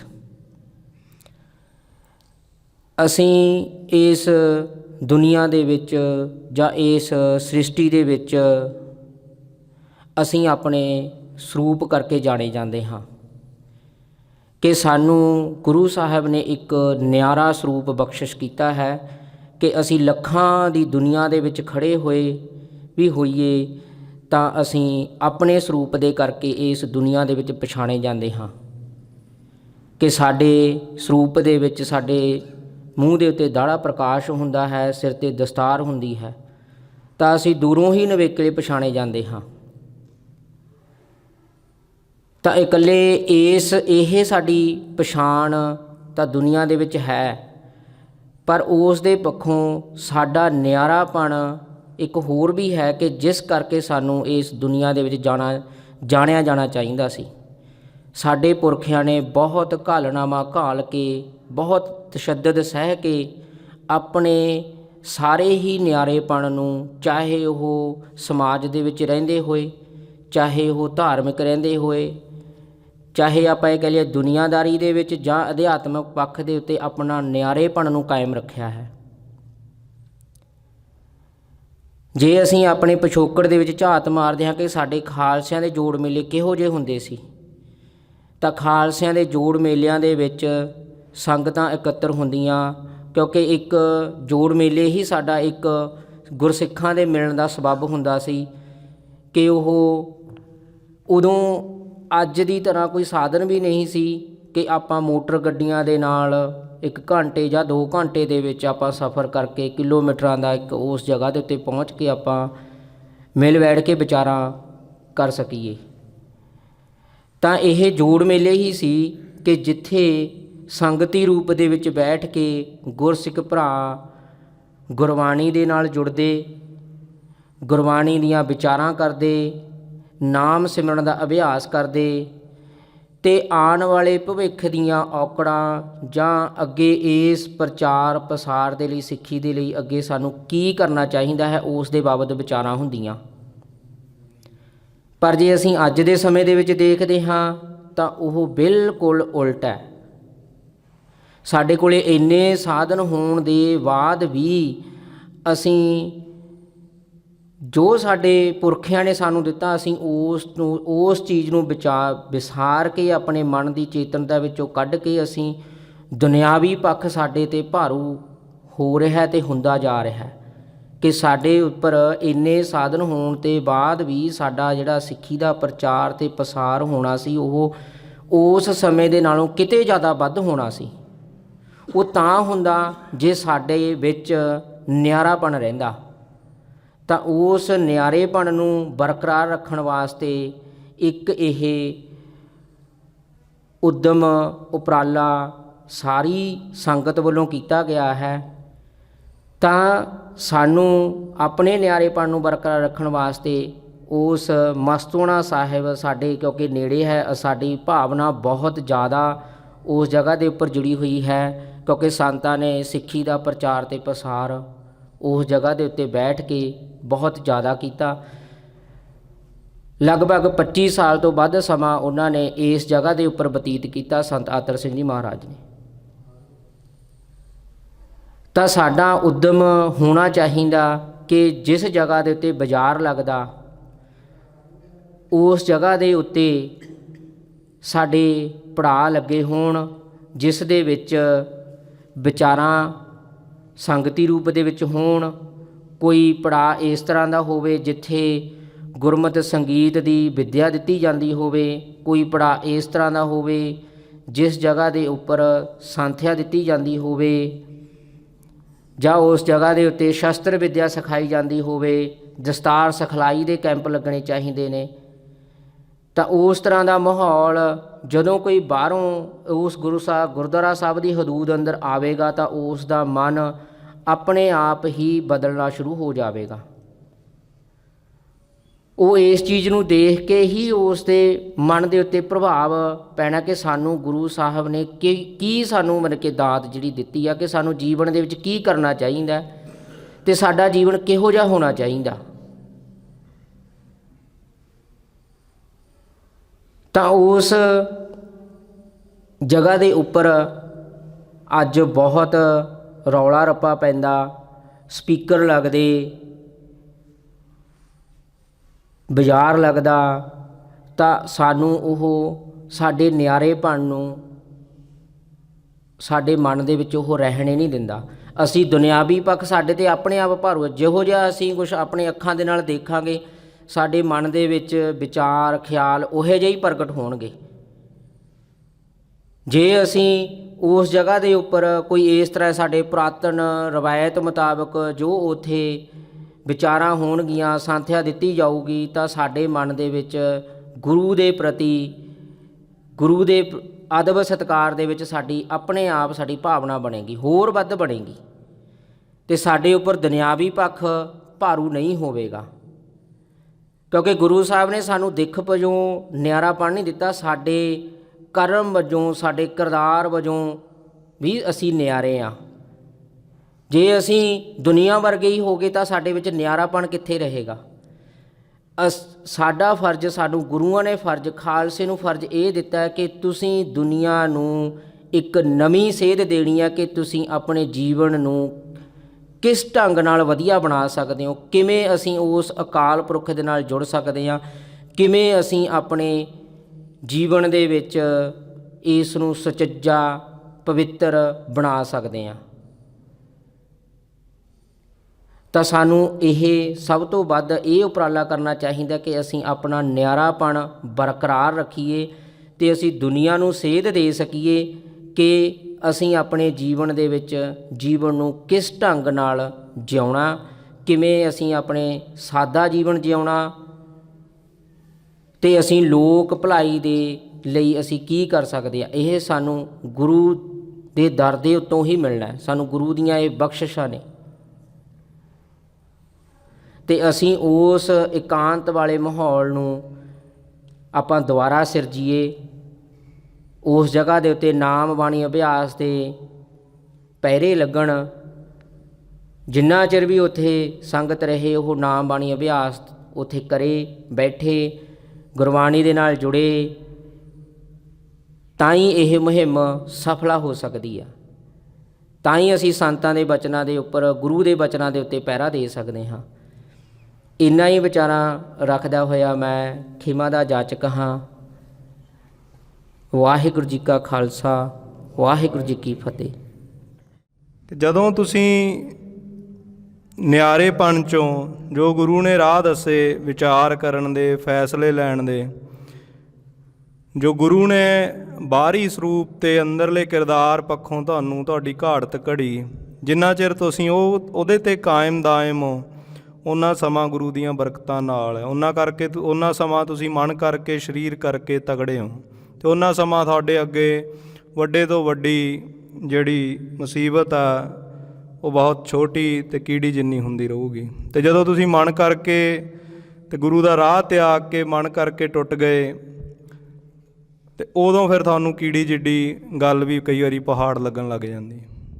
ਧੰਨ ਧੰਨ ਗੁਰੂ ਗ੍ਰੰਥ ਸਾਹਿਬ ਜੀ ਦੀ ਓਟ ਵਿੱਚ ਬੈਠੀ ਸਾਧ ਸੰਗਤ ਜੀ, ਗੁਰੂ ਮਹਾਰਾਜ ਦੀ ਬਖਸ਼ੀ ਫਤਿਹ ਆਪਾਂ ਪ੍ਰਵਾਨ ਕਰੀਏ। ਵਾਹਿਗੁਰੂ ਜੀ ਕਾ ਖਾਲਸਾ, ਵਾਹਿਗੁਰੂ ਜੀ ਕੀ ਫਤਿਹ।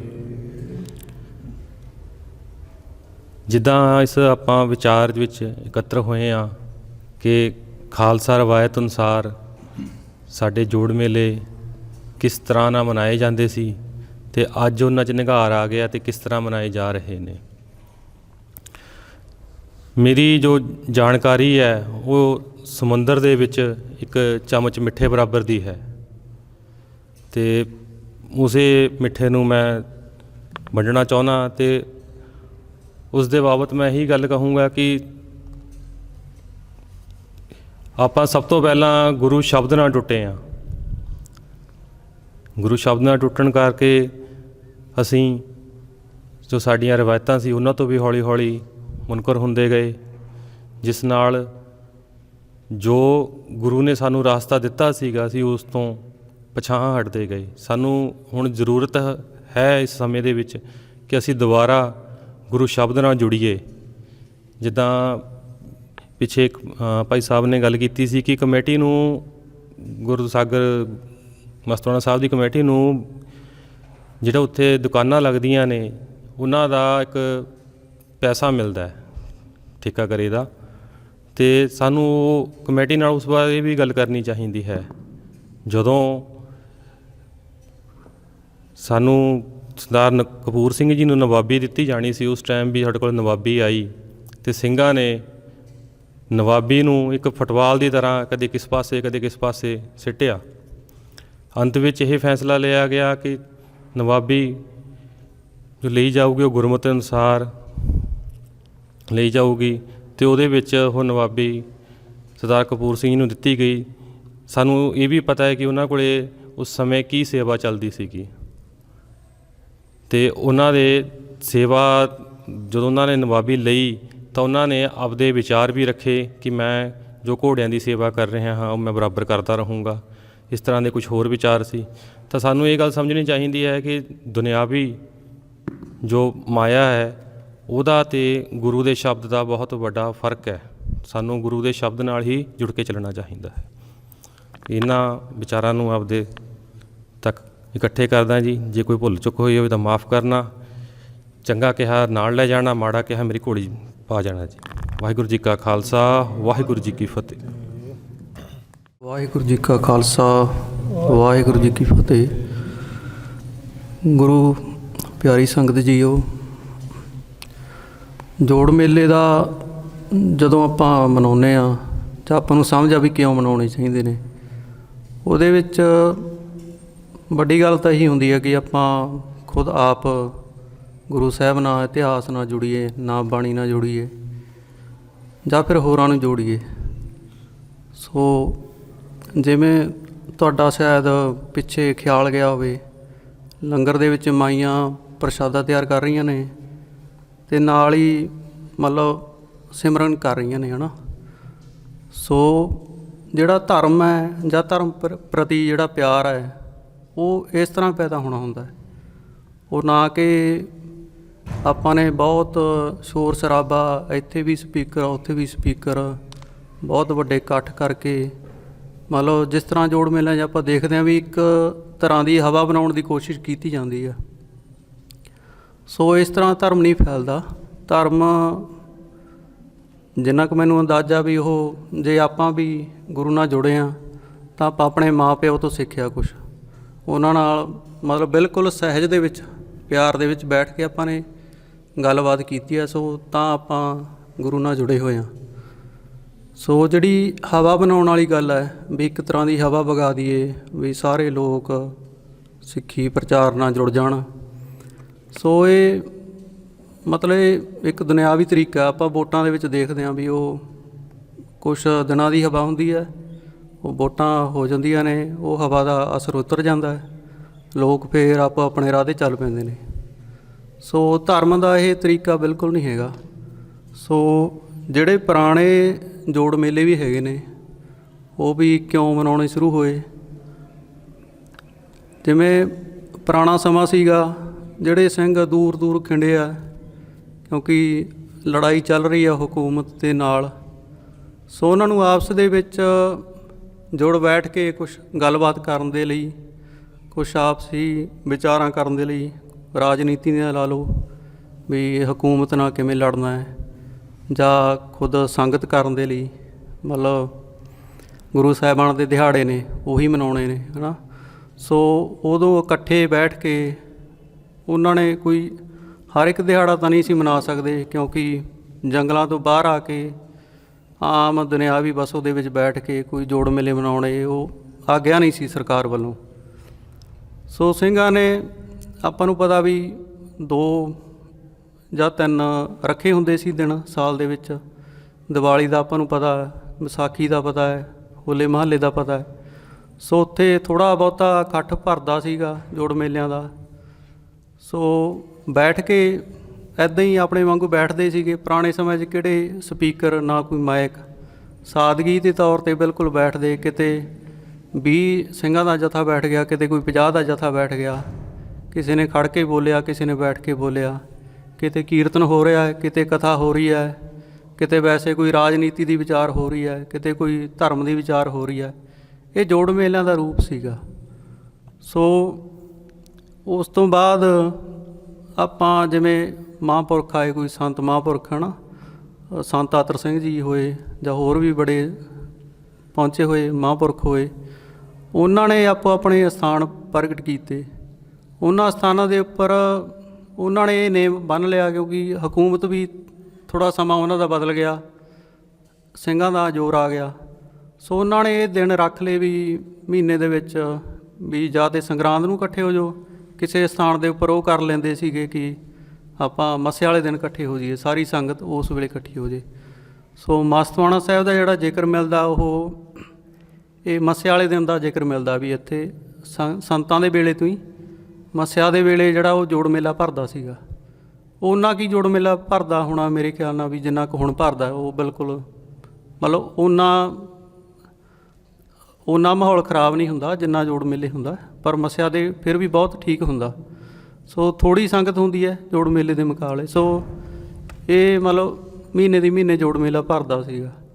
ਹੋਰ ਸਥਾਨਾਂ ਦੇ ਕਿਤੇ ਕੋਈ ਸੰਗਰਾਂਦ, ਕਿਤੇ ਪੂਰਨਮਾਸੀ, ਉਹ ਤਾਂ ਹੀ ਇਹ ਆਪਣਾ ਪੁਰਾਣਾ ਚੱਲਦਾ ਹੁੰਦਾ।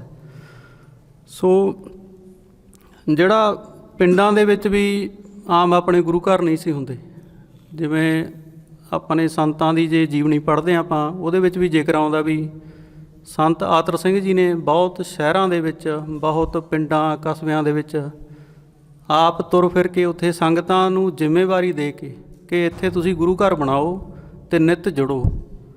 ਸੋ ਜਿਵੇਂ ਇਹ ਅਸਥਾਨ ਹੈ, ਇੱਥੇ ਵੀ ਸੰਤ ਜੀ ਆਏ ਹੈ ਨਾ, ਇਹ ਸੰਗਤ ਨੂੰ ਕਿਹਾ ਹੋਣਾ ਉਸ ਵੇਲੇ ਕੁਝ ਸਿੰਘਾਂ ਨੂੰ ਵੀ ਭਾਈ ਤੁਸੀਂ ਇੱਥੇ ਅਸਥਾਨ ਬਣਾਓ, ਬੈਠਿਆ ਕਰੋ, ਨਿੱਤ ਸੰਗਤ ਕਰੋ। ਸੋ ਸੰਗਤ ਦਾ ਹੀ ਵੱਡਾ ਰੂਪ ਹੈ ਜਿਹੜਾ ਉਹ ਜੋੜ ਮੇਲਾ।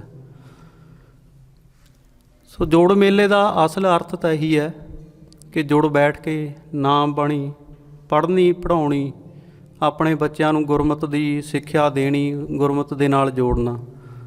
ਸੋ ਇਹਦੇ ਤੋਂ ਜੇ ਆਪਾਂ ਪਾਸੇ ਜਾ ਕੇ ਇਹਨੂੰ ਇੱਕ ਸੈਲੀਬ੍ਰੇਟ ਕਰਨ ਦੀ ਜੇਕਰ ਉਹ ਬਣਾ ਲਵਾਂਗੇ ਤਾਂ ਬਿਲਕੁਲ ਜੋੜ ਮੇਲੇ ਵਾਲੇ ਮਾਹੌਲ ਤੋਂ, ਉਹਦੀ ਰਵਾਇਤ ਤੋਂ ਬਿਲਕੁਲ ਹੀ ਦੂਜੇ ਪਾਸੇ ਚੱਲ ਜੂਗਾ।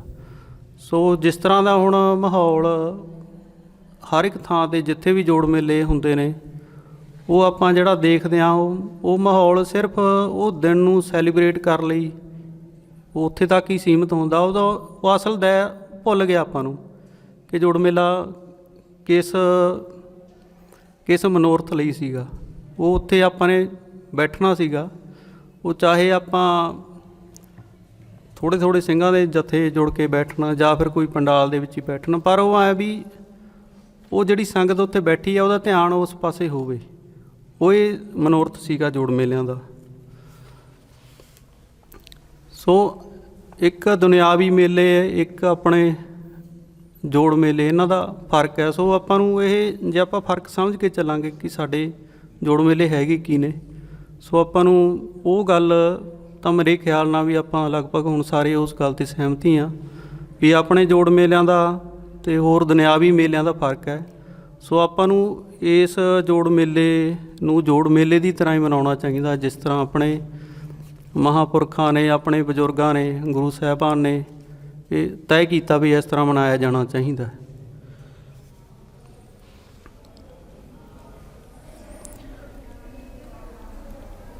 ਹੁਣ ਤਕਰੀਬਨ ਬਹੁਤ ਪਿੰਡਾਂ ਦੀਆਂ ਸੰਗਤਾਂ ਨੇ, ਜਾਂ ਤੁਸੀਂ ਵੀ ਇੱਥੇ ਆਏ ਹੋ,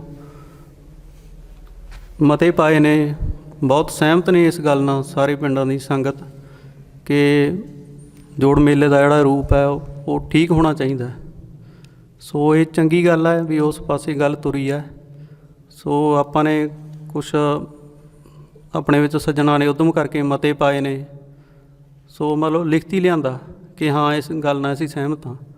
ਸੋ ਅੱਗੇ ਅਗਲਾ ਜਿਹੜਾ ਪੜਾਅ ਇਹਦਾ ਉਹ ਇਹ ਬਣਨਾ ਚਾਹੀਦਾ ਵੀ ਆਪਾਂ ਸਿਰਫ ਇਸ ਗੱਲ ਦੇ ਉੱਪਰ ਨਾ ਖੜੀਏ ਕਿ ਹਾਂ ਅਸੀਂ ਇਸ ਗੱਲ ਨਾਲ ਸਹਿਮਤ ਹਾਂ, ਕਿਉਂਕਿ ਵਾਰ-ਵਾਰ ਜਿਹੜੀ ਗੱਲ ਆਪਾਂ ਸੁਣਦੇ ਹਾਂ, ਹੁਣ ਇੱਥੇ ਵੀ ਵਿਚਾਰ ਹੋ ਰਹੀ ਹੈ ਕਿ ਸੰਗਤ ਵੱਡੀ ਹੈ, ਉਸ ਦਾ ਮਤਲਬ ਇਹੀ ਹੈ ਕਿ ਉਹ ਕੋਈ 5-4 ਸਿੰਘ ਕੋਈ ਅੱਗੇ ਹੋ ਜਾਣ ਕਿ ਆਪਾਂ ਉਹਨਾਂ ਨੂੰ ਮਤੇ ਦੇ ਦਈਏ ਕਿ ਹੁਣ ਭਾਈ ਤੁਹਾਡਾ ਹੀ ਕਰਨ ਦਾ।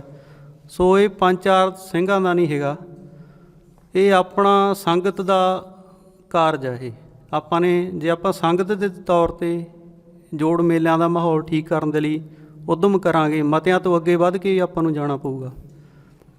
ਅਤੇ ਮਤਿਆਂ ਤੋਂ ਅੱਗੇ ਵੱਧ ਕੇ ਆਪਾਂ ਨੂੰ ਆਪਣੇ ਤੌਰ 'ਤੇ ਆਪਣੇ ਪਿੰਡ ਦੀ ਸੰਗਤ ਦੀ, ਪਿੰਡ ਦੇ ਮਾਹੌਲ ਦੀ ਵੀ ਆਪਾਂ ਨੂੰ ਜ਼ਿੰਮੇਵਾਰੀ ਲੈਣੀ ਪੈਣੀ ਹੈ ਕਿ ਅਸੀਂ ਇਸ ਪਿੰਡ ਤੋਂ ਆਏ ਹਾਂ ਅਤੇ ਸਾਡੇ ਪਿੰਡ ਦੀ ਸੰਗਤ ਹੈ ਜਿਹੜੀ ਉਹ ਬਿਲਕੁਲ ਜੋ ਸੰਤਾਂ ਦਾ ਆਸਾ ਹੈ ਜਾਂ ਗੁਰੂ ਸਾਹਿਬਾਨ ਦਾ ਆਸਾ ਹੈ ਉਸ ਮੁਤਾਬਕ ਹੀ ਨਿਭੂਗੀ, ਉਹ ਮਰਿਆਦਾ ਤੋਂ ਉਲਟ ਨਹੀਂ ਜਾਊਗੀ।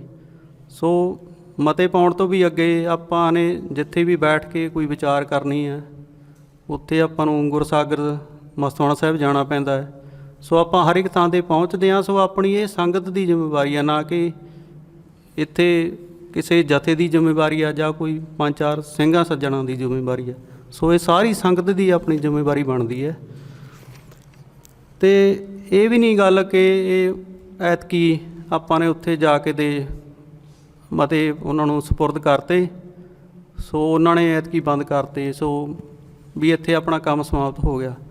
ਆਪਣੀ ਸੰਗਤ ਦੀ ਇਹ ਜ਼ਿੰਮੇਵਾਰੀ ਸਦਾ ਵਾਸਤੇ ਬਣਦੀ ਹੈ ਕਿ ਜਿੰਨਾ ਚਿਰ ਇਹ ਸਰੀਰ ਦੇ ਵਿੱਚ ਪ੍ਰਾਣ ਹੈਗੇ ਨੇ, ਆਪਣੇ 'ਚ ਜਿੰਨਾ ਕੁ ਤਾਣ ਹੈਗਾ, ਆਪਾਂ ਪਹਿਰੇਦਾਰੀ ਰੱਖੀਏ, ਨਾ ਕਿ ਸਿਰਫ ਹੋਣ ਵਾਲੇ ਸਾਲ ਲਈ ਜਾਂ ਅਗਲੇ ਸਾਲ ਲਈ ਜਾਂ ਪਰਾਰ ਦੇ ਲਈ, ਮਤਲਬ ਸਦਾ ਵਾਸਤੇ ਆਪਣੀ ਸੰਗਤ ਦੇ ਤੌਰ 'ਤੇ ਜੇ ਆਪਾਂ ਜ਼ਿੰਮੇਵਾਰੀ ਸਮਝਦੇ ਜਾਵਾਂਗੇ ਤਾਂ ਮਾਹੌਲ ਇਹ ਕਦੇ ਖਰਾਬ ਨਹੀਂ ਹੋਏਗਾ।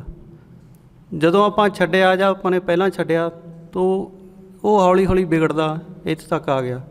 ਸੋ ਆਪਾਂ ਇਹ ਜਿਹੜੀ ਸਾਰੀ ਗੱਲ ਸਮਝ ਲੈਂਦੇ ਹਾਂ ਕਿ ਆਪਾਂ ਨੇ ਕੁਛ ਪ੍ਰਬੰਧਕ ਅੱਗੇ ਲਾ ਲਏ, ਸੋ ਇਹੀ ਵੀ ਕਰਨਗੇ, ਇਹੋ ਠੀਕ ਕਰਨਗੇ। ਸੋ ਆਪਣਾ ਵੀ ਸਾਰਿਆਂ ਦਾ ਇਹੀ ਰਹਿੰਦਾ ਵੀ 5-4 ਬੰਦੇ ਆ ਇਹ ਜਿਹੜੇ ਅੱਗੇ ਲੱਗੇ ਹੋਏ ਆ, ਇਹੀ ਠੀਕ ਕਰਨਗੇ। ਇਹ ਜਿਹੜਾ ਆਪਣਾ ਐਟੀਟਿਊਡ ਆ ਜਾਂ ਆਪਣੀ ਇਹ ਸੋਚ ਬਣ ਗਈ ਵੀ ਜਿਹੜੇ ਅੱਗੇ ਲੱਗੇ ਬੰਦੇ ਆ ਉਹੀ ਕਰਨਗੇ, ਤਾਂ ਆਪਾਂ ਕੁਛ ਨਹੀਂ ਕਰਨਾ। ਸੋ ਆਪਾਂ ਨੂੰ ਗੁਰੂ ਸਾਹਿਬਾਨ ਨੇ ਪਿੱਛੇ ਲੱਗਣ ਵਾਲੇ ਨਹੀਂ ਬਣਾਇਆ, ਮਤਲਬ ਸਿੰਘ ਬਣਾਇਆ। ਜਿਵੇਂ ਆਮ ਦੁਨਿਆਵੀ ਆਪਾਂ ਉਹ ਇੱਕ ਭੇਡ ਦੀ, ਜਾਨਵਰ ਦੀ ਆਪਾਂ ਗੱਲ ਕਰਦੇ ਹਾਂ ਕਿ ਉਹ ਪਿੱਛੇ ਲੱਗ ਜਾਂਦੀ ਹੈ, ਸੋ ਉਸ ਤਰ੍ਹਾਂ ਨਹੀਂ ਗੁਰੂ ਸਾਹਿਬਾਨ ਨੇ ਆਪਾਂ ਨੂੰ ਬਣਾਇਆ। ਆਪਾਂ ਨੂੰ ਸਿੰਘ ਦੀ ਤਰ੍ਹਾਂ ਬਣਾਇਆ। ਆਪਾਂ ਨੇ ਖੁਦ ਲੀਡ ਕਰਨਾ, ਆਪਾਂ ਨੇ ਖੁਦ ਅੱਗੇ ਜ਼ਿੰਮੇਵਾਰੀ ਚੁੱਕ ਕੇ ਉਹ ਸਾਰੇ ਮਸਲਿਆਂ ਨੂੰ ਪੇਸ਼ ਵੀ ਹੋਣਾ ਅਤੇ ਉਸ ਦੇ ਲਈ ਜਿਹੜੀ ਕੋਸ਼ਿਸ਼ ਉਹ ਵੀ ਕਰਨੀ ਆ। ਸੋ ਇਹ ਕੋਈ 1 ਸਾਲ ਦੀ ਗੱਲ ਨਹੀਂ ਹੈਗੀ। ਆਪਾਂ ਇਸ ਤਰ੍ਹਾਂ ਬਣਾ ਕੇ ਚੱਲੀਏ, ਮੰਨ ਕੇ ਚੱਲੀਏ ਕਿ ਆਪਣੀ ਸਦਾ ਵਾਸਤੇ ਜ਼ਿੰਮੇਵਾਰੀ ਹੈ ਅਤੇ ਇਸ ਨੂੰ ਆਪਾਂ ਨੇ ਠੀਕ ਕਰਨਾ। ਸੋ ਇੰਨੀਆਂ ਕੁ ਬੇਨਤੀਆਂ ਪ੍ਰਵਾਨ ਕਰਨੀਆਂ। ਭੁੱਲ ਚੁੱਕ ਦੀ ਮਾਫੀ। ਵਾਹਿਗੁਰੂ ਜੀ ਕਾ ਖਾਲਸਾ, ਵਾਹਿਗੁਰੂ ਜੀ ਕੀ ਫਤਿਹ।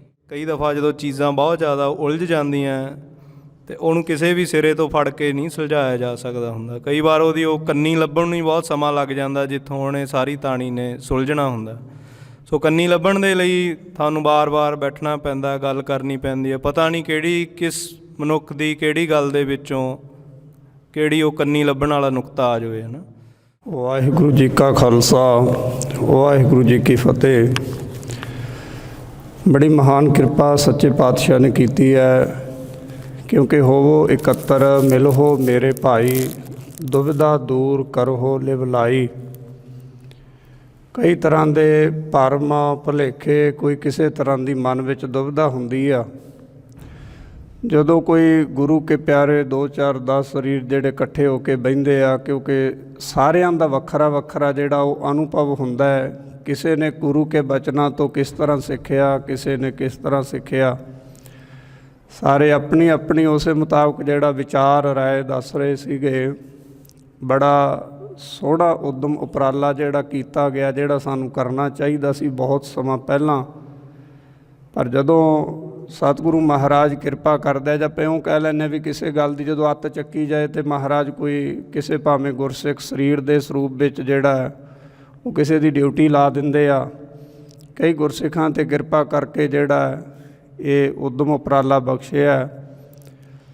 ਜੋੜ ਮੇਲੇ ਦਾ ਅਰਥ ਹੀ ਅਸਲ ਵਿੱਚ ਇਹ ਹੁੰਦਾ ਵੀ ਜੁੜ ਕੇ ਮਿਲ ਜਾਣਾ, ਕਹਿ ਲਓ ਵੀ ਪਹਿਲਾਂ ਜੁੜ ਕੇ ਬੈਠਣਾ, ਫਿਰ ਉਹ ਪਿਆਰੇ ਵਾਹਿਗੁਰੂ ਪਰਮੇਸ਼ਰ ਨਾਲ ਮਿਲ ਜਾਣਾ। ਜੁੜਨਾ ਵੀ ਉਹਨਾਂ ਨਾਲ ਹੈ ਵੀ ਜਿੰਨਾ ਮਿਲਿਆ ਤੇਰਾ ਨਾਮ ਚਿੱਤ ਆਵੇ। ਤੇਰੇ ਨਾਮ ਨੂੰ ਚਿੱਤ ਆਉਣ ਵਾਲੇ ਉਹ ਮਿਲਣਗੇ ਕਿੱਥੋਂ? ਉਹ ਮਿਲਦੇ ਹੈ ਗੁਰੂ ਕੀ ਸੰਗਤ ਵਿੱਚੋਂ, ਗੁਰੂ ਕੇ ਧਾਰਮਿਕ ਸਥਾਨਾਂ ਦੇ ਵਿੱਚੋਂ। ਅਤੇ ਇਸ ਤਰ੍ਹਾਂ ਜਿਵੇਂ ਹੁਣ ਤੁਹਾਨੂੰ ਪਤਾ ਹੀ ਹੈ ਕਿ ਉਹ ਕਾਫੀ ਪਹਿਲਾਂ ਵਿਚਾਰਸਾਰੀ ਹੋ ਚੁੱਕੀ ਆ ਵੀ ਇਕੱਲਾ ਇਸ ਅਸਥਾਨ 'ਤੇ ਨਹੀਂ, ਹੋਰ ਵੀ ਕਈ ਧਾਰਮਿਕ ਸਥਾਨਾਂ 'ਤੇ ਆਪਾਂ ਵੇਖਦੇ ਹਾਂ ਵੀ ਜਿਹੜਾ ਧਾਰਮਿਕ ਅਸਥਾਨਾਂ ਦਾ ਜਿਹੜੀ ਰੂਪ ਰੇਖਾ ਉਹ ਕੁਛ ਹੋਰ ਹੀ ਬਣਾ ਦਿੱਤੀ ਹੈ। ਇੱਕ ਬਾਣੀ ਵਿੱਚ ਬਚਨ ਆਉਂਦਾ ਹੈ, ਮਹਾਰਾਜ ਕਹਿੰਦੇ ਨੇ ਕਾਜੀ ਕੂੜ ਬੋਲ ਮਲ ਖਾਏ, ਬ੍ਰਾਹਮਣ ਨਹਾਵੇ ਜੀਆਂ ਘਾਏ, ਜੋਗੀ ਜੁਗਤ ਨਾ ਜਾਣੈ, ਅੰਧ ਤੀਨੇ ਉਜਾੜੇ ਕਾ ਬੰਧ। ਇਹ ਭਾਵੇਂ ਆਪਾਂ ਧਰਮ ਦੇ ਆਗੂ ਕਹਿ ਲਓ ਜਾਂ ਜਿਨ੍ਹਾਂ ਨੂੰ ਮਹਾਰਾਜ ਨੇ ਡਿਊਟੀ ਬਖਸ਼ੀ ਹੁੰਦੀ ਹੈ, ਜਿਵੇਂ ਗੁਰੂ 10ਵੇਂ ਪਾਤਸ਼ਾਹ ਵੇਲੇ ਜਿਹੜੀ ਮਸੰਦਾਂ ਦੀ ਡਿਊਟੀ ਹੁੰਦੀ ਸੀ ਨਾ, ਵੀ ਮਸੰਦ ਅਸਲ ਵਿੱਚ ਸੇਵਾਦਾਰ ਨੂੰ ਕਿਹਾ ਜਾਂਦਾ ਸੀਗਾ ਵੀ ਉਹਨਾਂ ਨੇ ਸੰਗਤ ਤੋਂ ਮਾਇਆ ਇਕੱਠੀ ਕਰਕੇ ਲਿਆਉਣੀ ਅਤੇ ਸੰਗਤ ਨਾਲ ਰਾਬਤਾ ਉਹ ਜ਼ਿਆਦਾ ਕਾਇਮ ਰੱਖਦੇ ਸੀਗੇ। ਹੌਲੀ ਹੌਲੀ ਨੇੜੇ ਹੋਣ ਕਰਕੇ ਉਹਨਾਂ ਦੇ ਮਨਾਂ ਵਿੱਚ ਮੈਲ ਆ ਗਈ ਅਤੇ ਉਹ ਸੰਗਤ ਦੀ ਮਾਇਆ ਰੱਖਣ ਕਰਨ ਲੱਗ ਗਏ। ਤੁਹਾਨੂੰ ਸਾਰਾ ਪਤਾ ਹੈ 10ਵੇਂ ਪਾਤਸ਼ਾਹ ਵੇਲੇ ਮਹਾਰਾਜ ਨੇ ਵਰਜਿਆ ਵੀ, ਜਦੋਂ ਸੰਗਤ ਨੇ ਕਿਹਾ ਨਾ ਮੰਨੇ। ਫਿਰ ਕਈ ਜਿਹੜੇ ਚੇਤੂ ਮਸੰਦ ਵਰਗੇ ਸੀਗੇ, ਫਿਰ ਆਖਰਕਾਰ ਸਤਿਗੁਰੂ ਮਹਾਰਾਜ ਨੂੰ ਉਹਨਾਂ ਨੂੰ ਸਾੜਨਾ ਪਿਆ। ਉਹਦਾ ਕਾਰਨ ਕੀ ਸੀ? ਵੀ ਤੁਸੀਂ ਸੰਗਤ ਨੂੰ ਜਿਹੜਾ ਉਹ ਦੁਖੀ ਕਰਦੇ ਹੋ, ਸੰਗਤ ਦੇ ਹਿਰਦੇ ਦੁਖੀ ਕਰਦੇ ਹੋ। ਸੰਗਤ ਵੱਡੀ ਗੁਰੂ ਮਹਾਰਾਜ ਨੇ ਦੱਸਿਆ ਵੀ ਜਦੋਂ ਕੋਈ ਆਗੂ ਹੁੰਦੇ ਆ ਨਾ ਜਿਹੜੇ, ਜੇ ਤਾਂ ਆਗੂ ਸਹੀ ਰਹਿਣ, ਚੰਗਾ ਜੀਵਨ ਬਣਾ ਕੇ ਚੱਲਣ, ਜਿਹੜੀ ਮਹਾਰਾਜ ਨੇ ਡਿਊਟੀ ਲਾਈ ਆ ਉਹਨੂੰ ਨਿਭਾਉਣ, ਫਿਰ ਤਾਂ ਉਹਨਾਂ ਵਰਗਾ ਹੈ ਕੋਈ ਨਹੀਂ ਆ। ਪਰ ਜੇ ਆਗੂ ਰਸਤੇ 'ਚੋਂ ਥਿੜਕ ਜੇ, ਕਿਸੇ ਹੋਰ ਕਰਾਹੇ ਪੈ ਜੇ ਗੁਰੂ ਕੀ ਮੱਤ ਛੱਡ ਕੇ, ਤਾਂ ਗੁਰੂ ਗ੍ਰੰਥ ਸਾਹਿਬ ਮਹਾਰਾਜ ਨੂੰ ਵੀ ਕਹਿਣਾ ਪਿਆ, ਕਹਿੰਦੇ ਇਹ ਉਜਾੜੇ ਦਾ ਕਾਰਨ ਬਣ ਜਾਂਦੇ ਆ। ਅੱਜ ਕੱਲ੍ਹ ਹਰ ਇੱਕ ਜਗ੍ਹਾ 'ਤੇ ਜਿਹੜੀਆਂ ਧਾਰਮਿਕ ਸੰਸਥਾਵਾਂ ਨੇ, ਜਿੱਥੇ ਕਿਤੇ ਆਪਾਂ ਵੇਖਦੇ ਹਾਂ, ਸੰਗਤ ਦੇ ਟੁੱਟਣ ਦਾ ਕਾਰਨ ਇਹੀ ਹੁੰਦਾ ਵੀ ਸਾਡੇ ਜਿਹੜੇ ਪ੍ਰਬੰਧਕ ਆ ਨਾ, ਉਹਨਾਂ ਵਿੱਚ ਕਮੀਆਂ ਆ ਗਈਆਂ। ਕਿਤੇ ਵੀ ਆ, ਭਾਵੇਂ ਵੱਡੇ ਸਥਾਨਾਂ 'ਤੇ ਡਿਊਟੀਆਂ ਕਰਦੇ ਆ, ਜਿੱਥੇ ਜ਼ਿਆਦਾ ਸੰਗਤ ਆਉਂਦੀ ਹੈ, ਭਾਵੇਂ ਪਿੰਡ ਪੱਧਰ 'ਤੇ ਹੋਵੇ, ਉੱਥੇ ਉਹਨਾਂ ਦੀਆਂ ਕਮੀਆਂ ਕਾਰਨਾਂ ਕਰਕੇ, ਕਿਉਂ ਆਪਣਾ ਕੋਈ ਹਉਮੈ ਹੰਕਾਰ ਕਰਕੇ ਆਉਂਦਾ, ਕੋਈ ਕਿਵੇਂ ਆਉਂਦਾ। ਅਸਲ ਵਿੱਚ ਤਾਂ ਬਹੁਤ ਬਿਰਲੇ ਹੁੰਦੇ ਆ ਜਿਹੜੇ ਗੁਰੂ ਕੇ ਘਰਾਂ ਦੀਆਂ ਸੇਵਾ ਕਰਨ ਵਾਲੇ ਸੇਵਾਦਾਰ ਖੁਦ ਗੁਰੂ ਕੀ ਮੱਤ ਨਾਲ ਜੁੜੇ ਹੋਣ। ਨਹੀਂ ਆਪਾਂ ਵੇਖਦੇ ਹਾਂ ਵੀ ਕੋਈ ਕਮੇਟੀ ਵਿੱਚ ਕਿਸ ਤਰ੍ਹਾਂ ਦੇ ਹੁੰਦੇ ਆ, ਨਸ਼ੇੜੀ, ਨਸ਼ੇ ਵਿਸ਼ਿਆਂ ਵਾਲੇ, ਬੜੇ ਤਰ੍ਹਾਂ ਦੀ ਜਿਹੜੀ ਸੰਗਤ ਉਹਦੇ ਵਿੱਚ। ਅਸਲ ਵਿੱਚ ਜਿਹੜੇ ਗੁਰੂ ਕੇ ਘਰ ਦੀ ਦੇਖਭਾਲ, ਸਾਂਭ ਸੰਭਾਲ ਕਰਨ ਵਾਲੇ ਨਹੀਂ ਚੰਗੇ ਜੀਵਨ ਵਾਲੇ ਹੈਗੇ, ਫਿਰ ਉਹ ਦੂਜਿਆਂ 'ਤੇ ਕੀ ਅਸਰ ਪਊ ਉਹਨਾਂ ਦਾ। ਇਸ ਕਰਕੇ ਸਾਰਿਆਂ ਤੋਂ ਪਹਿਲਾਂ ਤਾਂ ਜ਼ਰੂਰੀ ਹੁੰਦਾ ਵੀ ਆਪਣਾ ਆਪ ਸਵਾਰਨਾ, ਜਿਹੜੇ ਉਹ ਸੇਵਾ ਕਰ ਰਹੇ, ਨਿਭਾ ਰਹੇ ਹੁੰਦੇ ਆ। ਇਹ ਵੀ ਜਿਹੜੀ ਆ ਉਸ ਸਥਾਨ 'ਤੇ ਵੱਡੀ ਕਮੀ ਹੈਗੀ ਹੈ। ਭਾਵੇਂ ਬਾਹਰੋਂ ਵੇਖਣ ਨੂੰ ਅਸੀਂ ਸਿੱਖੀ ਸਰੂਪ 'ਚ ਹੈਗੇ ਹਾਂ, ਪਰ ਅੰਦਰੋਂ ਅਸੀਂ ਜੁੜੇ ਨਹੀਂ ਹੈਗੇ। ਕਿਉਂਕਿ ਅੰਦਰੋਂ ਜਿਹੜਾ ਜੁੜਿਆ ਹੋਊਗਾ, ਉਹਦੀ ਭਾਵਨਾ ਹਮੇਸ਼ਾ ਇਹੋ ਹੁੰਦੀ ਹੈ ਵੀ ਮੈਂ ਹੋਰ ਨੂੰ ਵੀ ਜੋੜਾਂ, ਮੈਂ ਕਿੱਦਾਂ ਦਾ ਉਪਰਾਲਾ ਕਰਾਂ ਵੀ ਜਿਹੜਾ ਸੰਗਤ ਗੁਰੂ ਕੇ ਘਰ ਨਾਲ ਜੁੜ ਜੇ। ਮੈਂ ਕਿਹੋ ਜਿਹਾ ਉਪਰਾਲਾ ਕਰਾਂ ਵੀ ਸੰਗਤ ਦੇ ਮਨਾਂ ਵਿੱਚ ਗੁਰਬਾਣੀ ਪ੍ਰਤੀ ਪਿਆਰ ਪੈਦਾ ਹੋ ਜੇ, ਕੋਈ ਸੰਤਾਂ ਮਹਾਂਪੁਰਖਾਂ ਦੇ ਜੀਵਨ ਪ੍ਰਤੀ ਉਹਨਾਂ ਤੋਂ ਸੁਣ ਕੇ ਸਿੱਖੀ। ਉੱਥੇ ਰਹਿਣ ਵਾਲੇ ਨਹੀਂ ਸਿੱਖ ਸਕੇ ਤੇ ਹੋਰ ਤਾਂ ਫਿਰ ਸਿੱਖਣਾ ਹੀ ਕਿਸੇ ਨੇ ਕੀ ਹੈਗਾ। ਤੋ ਇਸ ਵਾਸਤੇ ਬਾਕੀ ਵੱਡਾ ਕਾਰਨ ਜਿਹੜਾ ਅੱਜ ਕੱਲ੍ਹ ਥੋੜ੍ਹਾ ਇਹ ਹੋ ਗਿਆ ਵੀ ਲੋਭ ਹਾਵੀ ਹੋ ਗਿਆ ਸਾਡੇ 'ਤੇ। ਅਸੀਂ ਜਿਹੜਾ ਖੁਦ ਜਿਹੜੇ ਮਾਇਆ ਦੇ ਪਿੱਛੇ ਕਹਿ ਲਓ ਭੱਜ ਗਏ ਆਂਗੇ, ਕਿਉਂ ਗੁਰੂ ਕੇ ਬਚਨਾਂ ਨੂੰ ਕਮਾਇਆ ਨਹੀਂ ਹੈਗਾ। ਸੋ ਸਿੱਖ ਸਖਾ ਬੰਧਪ ਹੈ ਭਾਈ, ਜੋ ਗੁਰ ਕੇ ਭਾਣੇ ਵਿੱਚ ਆਵੈ, ਆਪਣੇ ਭਾਣੇ ਜੋ ਚੱਲੈ ਭਾਈ, ਵਿਛੜ ਚੋਟਾਂ ਖਾਵੈ। ਅਸੀਂ ਆਪਣੇ ਭਾਣੇ ਹੁਕਮ 'ਚ ਚੱਲਣ ਲੱਗ ਗਏ, ਅਸੀਂ ਆਪਦੀਆਂ ਮਰਜ਼ੀਆਂ ਕਰਨ ਲੱਗ ਗਏ। ਗੁਰੂ ਕੇ ਸਥਾਨਾਂ 'ਤੇ ਚੱਲਣਾ ਸੀ ਗੁਰੂ ਕੀ ਮੱਤ ਦੇ ਮੁਤਾਬਕ, ਪਰ ਅਸੀਂ ਗੁਰੂ ਕੀ ਮੱਤ ਛੱਡ ਕੇ ਆਪਣੀ ਮੱਤ ਵੇਖ ਲਈ। ਅਸੀਂ ਵੇਖਿਆ ਵੀ ਲੋਕਾਂ ਨੂੰ ਚੰਗਾ ਕੀ ਲੱਗਦਾ, ਦੁਨੀਆ ਚਾਹੁੰਦੀ ਕਿ ਅਸੀਂ ਉਵੇਂ ਚੱਲ ਪਏ। ਅੱਜ ਕੱਲ੍ਹ ਕਈ ਵਾਰੀ ਕੋਈ ਸਾਡੇ ਪ੍ਰਚਾਰਕਾਂ 'ਚ ਵੀ ਇਹ ਗੱਲ ਹੋ ਗਈ ਆ ਵੀ ਅਸੀਂ ਜਿਵੇਂ ਦਾ ਲੋਕ ਚਾਹੁੰਦੇ ਅਸੀਂ ਉਸੇ ਤਰ੍ਹਾਂ ਦਾ ਹੋਣ ਲੱਗ ਪਏ ਹਾਂ। ਹਾਲਾਂਕਿ ਚਾਹੀਦਾ ਵੀ ਜਿਹੜਾ ਗੁਰਸਿੱਖ ਦਾ ਰਸਤਾ ਜਿਹੜਾ ਹੈ ਵੱਖਰਾ ਹੋਵੇ, ਦੁਨੀਆ ਦੇ ਰਾਹ 'ਤੇ ਨਾ ਚੱਲੇ, ਦੁਨੀਆ ਉਹ ਸਿੱਖ ਦੇ ਰਸਤੇ 'ਤੇ ਚੱਲ ਪਏ। ਉਹ ਸਿੱਖ ਦਾ ਜੀਵਨ ਇਹੋ ਜਿਹਾ ਹੋਣਾ ਚਾਹੀਦਾ ਹੈਗਾ। ਜਦੋਂ ਇਹੋ ਜਿਹਾ ਜੀਵਨ ਵਾਲੇ ਜਿਹੜੇ ਆ ਕੋਈ ਧਾਰਮਿਕ ਸਥਾਨਾਂ 'ਤੇ ਸੇਵਾ ਵਿੱਚ ਆਉਣ ਲੱਗ ਪਏ, ਉਹਨਾਂ ਨੂੰ ਵੇਖ ਕੇ, ਰਹਿਣ ਸਹਿਣ ਉਹਨਾਂ ਦਾ ਜੀਵਨ ਵੇਖ ਕੇ ਅੱਧੀ ਤੋਂ ਜ਼ਿਆਦਾ ਸੰਗਤ ਨੇ ਤਾਂ ਇਸੇ ਤਰ੍ਹਾਂ ਹੀ ਜੁੜ ਜਾਣਾ ਹੁੰਦਾ। ਅਤੇ ਦੂਸਰੀ ਗੱਲ ਹੈ ਵੀ ਜਿਹੜਾ ਜੋੜ ਮੇਲੇ ਦਾ ਮਾਹੌਲ, ਕਿਉਂਕਿ ਇਹੋ ਜਿਹਾ ਬਣਾਤਾ ਵੀ ਉਹ ਸਮਾਨ ਦੀ ਉੱਥੇ ਵਿਕਰੀ ਹੋਣ ਲੱਗ ਪਈ ਹੈ ਵੀ ਜਿਹੜੀ ਨਹੀਂ ਹੋਣੀ ਚਾਹੀਦੀ ਹੈਗੀ। ਹਾਲਾਂਕਿ ਸਾਡਾ ਫਰਜ਼ ਬਣਦਾ ਸੀ, ਕਈ ਵਾਰੀ ਮਨ 'ਚ ਵਿਚਾਰ ਆਉਂਦੀ ਹੈ ਵੀ ਕਿਸ ਤਰ੍ਹਾਂ, ਕਿਸ ਢੰਗ ਨਾਲ ਪ੍ਰਚਾਰ ਕੀਤਾ ਜਾਵੇ ਵੀ ਸੰਗਤ 'ਤੇ ਅਸਰ ਹੋਵੇ, ਜਾਂ ਫਿਰ ਵੱਡੇ ਵੱਡੇ ਚਾਰਟ ਬਣਾ ਕੇ। ਮੈਂ ਕਹਿੰਦਾ ਵੀ ਜ਼ਿਆਦਾ ਸੰਗਤ ਆਊ, ਉੱਥੇ ਇਹ ਨਹੀਂ ਪਤਾ ਵੀ ਅਸੀਂ ਬਰਸੀ 'ਤੇ ਆਏ ਹਾਂ ਮਹਾਂਪੁਰਖਾਂ ਦੀ ਜਾਂ ਜਨਮ ਦਿਨ 'ਤੇ ਆਏ, ਇਹ ਨਹੀਂ ਪਤਾ ਬਹੁਤਿਆਂ ਨੂੰ ਵੀ ਅਸੀਂ ਕਰਨ ਕੀ ਹੈ, ਬਸ ਜੀ ਮੇਲੇ 'ਤੇ ਆਏ ਹਾਂ, ਜੋੜ ਮੇਲਾ ਹੁੰਦਾ। ਇਸ ਵਾਸਤੇ ਵੀ ਸਾਡਾ ਵੀ ਫਰਜ਼ ਬਣਦਾ ਹੈ ਅਸੀਂ ਉੱਦਾਂ ਦੇ ਜਿਹੜੇ ਕੋਈ ਚਾਰਟ ਵਗੈਰਾ ਉੱਥੇ ਲਾ ਕੇ ਆਉਂਦੀਆਂ ਸੰਗਤਾਂ ਨੂੰ, ਬੱਚਿਆਂ ਤੋਂ ਵੱਡਿਆਂ ਤੱਕ ਨਾ, ਥੋੜ੍ਹਾ ਜਿਹਾ ਉਹਨਾਂ ਦੇ ਧਿਆਨ 'ਚ ਲਿਆਈਏ ਵੀ ਇੱਥੇ ਤੁਸੀਂ ਆਏ ਹੋ, ਇੱਥੇ ਮਹਾਂਪੁਰਖਾਂ ਦੀ ਵਰਸੀ ਹੈ, ਇੰਨੇ ਤੋਂ ਇੰਨੇ 'ਚ ਉਹਨਾਂ ਨੇ ਸਰੀਰ ਛੱਡਿਆ ਸੀ, ਇੰਨੇ ਕੁ ਸਾਲ ਦੀ ਜ਼ਿੰਦਗੀ 'ਚੋਂ ਏਡੇ ਵੱਡੇ ਜਿਹੜੀਆਂ ਕਮਾਈਆਂ ਕਰਕੇ ਗਏ ਆ ਵੀ ਉਹਨਾਂ ਨੂੰ ਭਾਵੇਂ ਇੱਕ ਸਦੀ ਦੇ ਲਵੇ ਸਮਾਂ ਹੋ ਗਿਆ ਸਰੀਰ ਕਰਕੇ ਗਿਆ ਨੂੰ, ਪਰ ਅੱਜ ਵੀ ਉਹਨਾਂ ਦੇ ਅਸਥਾਨਾਂ 'ਤੇ ਇਕੱਠ ਜਿਹੜਾ ਦਿਨੋਂ ਦਿਨ ਵੱਧਦਾ ਜਾਂਦਾ। ਕਾਰਨ ਕੀ ਹੈ? ਜੋ ਹਰ ਕਾ ਪਿਆਰਾ ਸੋ ਸਭਨਾ ਕਾ ਪਿਆਰਾ। ਉਹ ਸਤਿਗੁਰਾਂ ਦੇ ਬਹੁਤ ਪਿਆਰੇ ਸਿੱਖ ਸੀਗੇ, ਇਉਂ ਕਹਿ ਲਓ। ਇੰਨੇ ਪਿਆਰ ਵਾਲੇ ਸਿੱਖ ਸੀਗੇ ਵੀ ਦਿਨੋਂ ਦਿਨ ਕਰਕੇ ਜਿਹੜਾ ਉਹਨਾਂ ਦਾ ਨਾਮ ਚਮਕਦਾ ਜਾ ਰਿਹਾ। ਅਤੇ ਉਹਨਾਂ ਦੀਆਂ ਬਹੁਤ ਵੱਡੀਆਂ ਪ੍ਰਾਪਤੀਆਂ, ਜਿਵੇਂ ਵਿੱਦਿਆ ਦੇ ਖੇਤਰ ਵਿੱਚ ਸੀ, ਧਾਰਮਿਕ ਤੌਰ 'ਤੇ ਤਾਂ ਸੀਗਾ ਹੀ, ਪਰ ਦੁਨਿਆਵੀ ਤੌਰ 'ਤੇ ਵੀ ਜਿਹੜੇ ਆ ਗੁਰਸਿੱਖ ਉਚੇਰੀ ਵਿੱਦਿਆ ਲੈਣ ਜਿਹੜਾ ਬੱਚੇ ਹੈਗੇ ਆ, ਉਹ ਸਾਰਾ ਕੁਝ ਵੇਖ ਕੇ ਮਹਾਂਪੁਰਖਾਂ ਨੇ ਕੀਤਾ ਸੀਗਾ। ਅਸੀਂ ਪਿੱਛੇ ਜੇ ਇੱਕ ਮੀਟਿੰਗ ਸੀ, ਉੱਥੇ ਵੀ ਬੋਲੇ ਸੀਗੇ ਵੀ ਜਿਹੜਾ ਜੋ ਮਹਾਂਪੁਰਖ ਕਰਕੇ ਗਏ ਆ, ਅਸੀਂ ਉਹਨਾਂ ਸਥਾਨਾਂ 'ਤੇ ਰਹਿਣ ਵਾਲੇ ਉਹ ਕਰ ਨਹੀਂ ਸਕੇ। ਮੈਂ ਇੱਦਾਂ ਵੀ ਕਹਿ ਦੇਵਾਂ ਵੀ ਅਸੀਂ ਕੁਪੁੱਤ ਹਾਂ, ਕਿਉਂਕਿ ਇੱਕ ਹੁੰਦਾ ਪੁੱਤ, ਇੱਕ ਸਪੁੱਤ ਤੇ ਇੱਕ ਕਪੁੱਤ। ਪੁੱਤ ਤਾਂ ਹੁੰਦਾ ਜਿਹੜਾ ਪਿਓ ਦਾਦੇ ਦੀ ਜਾਇਦਾਦ ਨੂੰ ਓਨੀ ਕੇ ਬਣਾ ਕੇ ਰੱਖੇ ਜਿੰਨੀ ਉਹ ਦੇ ਕੇ ਗਏ ਸੀ। ਸਪੁੱਤ ਹੁੰਦਾ ਜਿਹੜਾ ਜਾਇਦਾਦ ਨੂੰ ਵਧਾ ਲੈਂਦਾ, ਤੇ ਕਪੁੱਤ ਹੁੰਦਾ ਜਿਹੜਾ ਉਹ ਬਣੀ ਬਣਾਈ ਵੀ ਗਵਾ ਦਿੰਦਾ। ਵੀ ਅਸੀਂ ਜਿਹੜਾ ਜੇ ਤਾਂ ਗੁਰਸਿੱਖੀ ਵਿੱਚ ਵਾਧਾ ਕੀਤਾ, ਉੱਥੇ ਰਹਿ ਕੇ ਵੀ ਸਾਨੂੰ ਪਤਾ ਰਿਜ਼ਲਟ ਚੰਗਾ ਆਉਂਦਾ ਹੈ, ਫਿਰ ਤਾਂ ਅਸੀਂ ਸਪੁੱਤ ਹੈ, ਵਾਧਾ ਕਰ ਰਹੇ ਹਾਂ, ਹਰ ਸਾਲ ਪ੍ਰੇਮੀ ਜੁੜ ਰਹੇ ਆ। ਜੇ ਅਸੀਂ ਉੱਥੇ ਤੱਕ ਹੈ ਵੀ ਆਪ ਵੇਖ ਲਈ ਵੀ ਅਸੀਂ ਤਾਂ ਆਪ ਨਹੀਂ ਜੁੜੇ, ਅਸੀਂ ਹੋਰਨਾਂ ਨੂੰ ਕੀ ਜੋੜਾਂਗੇ, ਹੈ ਨਾ, ਫਿਰ ਸਪੁੱਤ, ਜਾਂ ਫਿਰ ਆਪ ਵੀ ਅਸੀਂ ਗਏ ਗੁਜ਼ਰੇ ਫਿਰ ਕਪੁੱਤ ਹੈ।